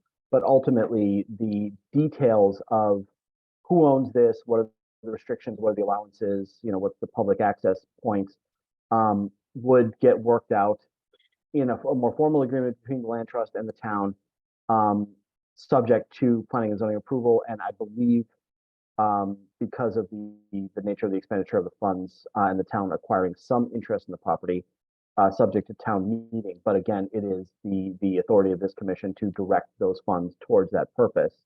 And again, town meeting could make or break this. But I think at this point, the consensus of the commission that they are interested in supporting, find it very compatible with the plan of conservation and development and the purpose of the open space preservation fund, could allow you to continue to work out some of the finer details. So do we need to vote to support it? I was just going to say, if everybody's in favor, I don't think we need a roll call vote, but if you're in favor, aye, and if you're against, a nay after the ayes. So, Aye. Yeah, right. okay. Anybody? How about that? Everybody in favor? Yes. Aye, yes. Okay. Anybody against this? All right. I think you have the consensus, Lori. Okay, Yeah. thank you very much. So I will keep having conversations with folks and I guess, John, is there a preference on who we talk to directly? Will it be Tony or Tony and Tanner together? Who do you think we should be? Yeah, I wouldn't recommend you talking to Tony. That's for sure. Yeah, he was clearly too excited about this to begin with. Yeah, no, it depends on what your format is, but I mean, if you're emailing, just copy all of us. But okay, if we need to sit down, we'll figure something out. I was going to say, I tattled to you all the time anyway, John. I'm like, oh my God, did you hear this? Anyway, all right, fantastic. I'm just going to keep moving along because it is a little late. Reports, ZEO, what you got? Yeah, I quit. Oh, and again? So no, I do actually. That's a bit of a gallows humor. I regret to inform the commission that my colleague Steve Natick, who you've come to know as a co-zoning enforcement officer on the team, is moving on. Took a job with the town of East Hartford as their deputy planning and development director. So we'll be leaving the service of Deep River in this case. I will be covering the entire task for the time being, and but that's really my only report. Things continue relatively quiet for an otherwise busy construction summer, but that's my report. Okay. John, wish Steve the best for us. I think he served us very well during his tenure here. So I hope you'll let him know that. I will. I'll bite my tongue because, of course, he's dead to me for leaving my employment. But yeah, I will express your gratitude. Any news on the trash facility, John? Oh yeah, thank you, Fred. Yeah, and I don't know if Angus is still on. We have I think essentially concluded the course of the desired mediation between the partners. And you'll recall at last month's meeting, this commission, I think, wisely denied me or the zoning officer the ability to negotiate on behalf of the Planning and Zoning Commission for expansion of proposed trash use at the facility. So the town is not really able to negotiate for expansion in the absence of a special permit process, which obviously they went through a couple of months ago and were denied. So we are now back in the process of being an interested party and petitioner at the DEP public hearing and review process for expansion of 400 commercial drives trash hauling, license thing through the DEP. We anticipate that this will, we're hoping for more cooperation and support from DEP, and I think it's fair to say we did not receive it. And so we are preparing to advocate very strongly at the DEP hearing and probably thereafter for the rights of the town of Deep River to regulate its land uses, including trash hauling. So a mediation didn't work, and so we're back to the intervention in the DEP hearing process. Thank you. Okay. If I might, Tony, I'm sorry, just No, to go ahead. follow up, just to follow up on what John was saying. Yeah, we were more than a little bit disappointed in the DEP's response to our request to help us enforce our existing regulations and our existing rules on this particular facility. I'm trying to arrange to meet with the commissioner of DEP with our state senator, who happens to be chair of energy and environment, or whatever committee that is. But anyway, we're going to try to meet with the commissioner. I don't think we're going to get anywhere, but I want to make sure that she's aware that we're going to fight this as much as we can. And then whether we win that, well, if we win that, hopefully we do win that, and Eastern Transfer decides to follow the rules. But we are also going to be enforcing our rules. And if they continue to break them, then we will end up in court with them trying to do that. But that's a big part of our argument, is trying to get DEP to enforce their own rule, which in their permit says that they must conform with local regulations. And that's our argument with DEP. Our argument with, and if we could, work cooperatively with them to enforce this, it would probably be a lot more effective than us trying to enforce the rules on our own.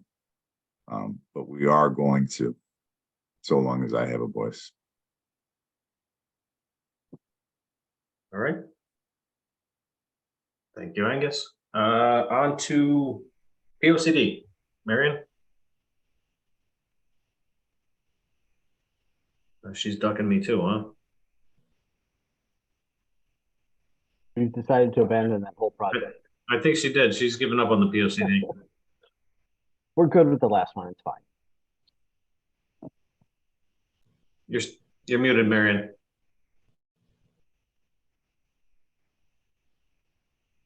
Still muted.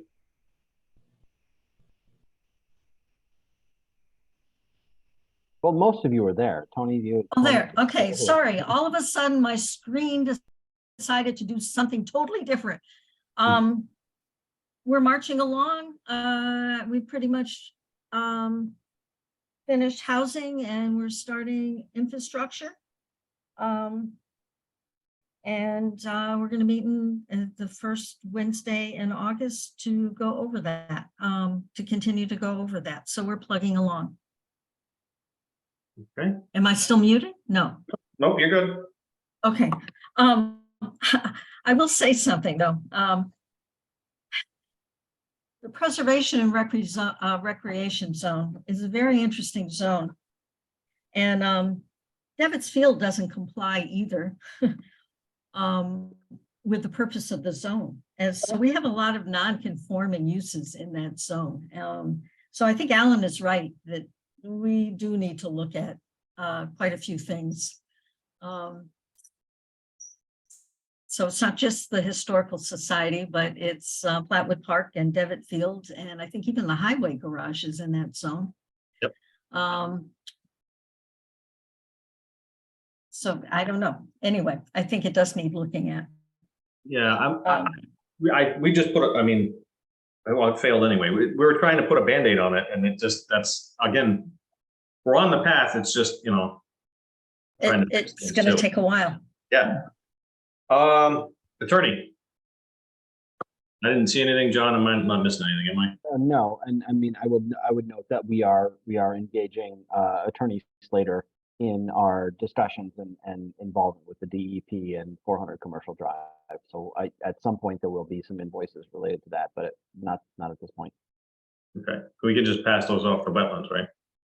Yeah. Okay. Chairman, nothing, budget, nothing at the moment that I can think of. Tony? Yep. Do I need to give a report from the River Cog Housing Committee? I mean, you were there, John was Yeah, there. we should probably add the housing committee. You're right, we should. Yeah. So, Dan can talk about how I shot my mouth off at the last meeting, but go And ahead. you were there. It's true. It was all you. I think too many people shot their mouth off at that meeting. We're not gonna talk about that.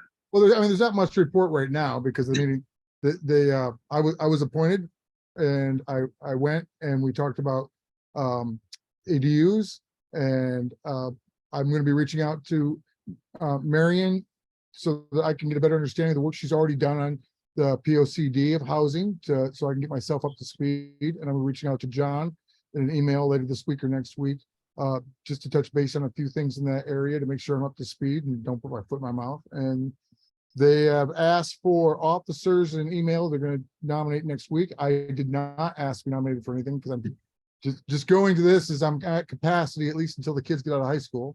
And I unless you guys remember something else, that was basically it for that meeting. It was pretty quick.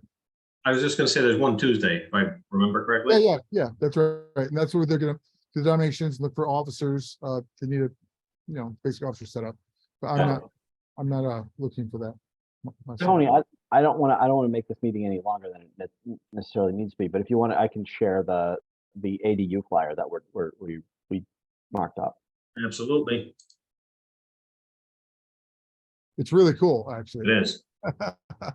Oh, there it is. Hmm. Do you guys see it? Yep. Yes.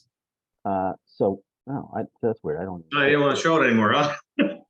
Oh, it went down. Yeah. Okay. There. So here it is. So, yeah. So one of the goals of the town's affordable housing plan, was to promote the fact that you guys, have changed your zoning regulations to allow for accessory dwelling units on residential lots. Because, it's a big change that probably 97-98% of the town is completely unaware of. So we developed basically a one-pager to mail at some point to residents to let them know that they now have a new ability to add an accessory dwelling unit to their property, and it describes what an ADU is, describes that they are allowed to do it, and links to the zoning regulations, links to the zoning permit process, and give people contact information for the zoning office. So again, part of the process of getting new affordable housing units is letting people know that they are possible. So this is something that we have developed for Deep River, and are more than happy to share with the entire River Cog region for other towns to do who have adopted similar approaches to do the same. So this is something that we've provided to the town. You'll be presenting this on Tuesday, right, John? Sure. I mean, I can't as going. I don't know if wanna I'm on the steal agenda. Maybe that'll be my way to make amends for calling out the old Lime guy. Yeah, I don't want to steal your thunder, but this is definitely timely for what they're looking at and what the other Sure. communities as far as a solution to better affordable housing through the whole river area. So if you're unable to, I'm happy to present it, but no, I'm you did so I'm- well. You did sure. so well. Thanks, Dan. It came out well, and I wanted to thank, don't forget to thank Alex, because he said he was gonna hand deliver those, right? Oh, that's So- right. Alex is town. Yeah, door by door. Yeah. Okay, item 8, payment of bills. I didn't see anything in there. Good. No bill. Adjournment. Looking for a motion to adjourn. So moved. Thank you, Marion. Second. Seconded. Thank you, Daniel. All in favor? Aye. Aye. Aye. Aye. Guys, thank you. I know it ran a little longer than usual, but thank you again for mostly everybody keeping their composure. Frankie there at the end, but what are you gonna do? Y'all have a good night. Okay. Thanks. Thanks, man.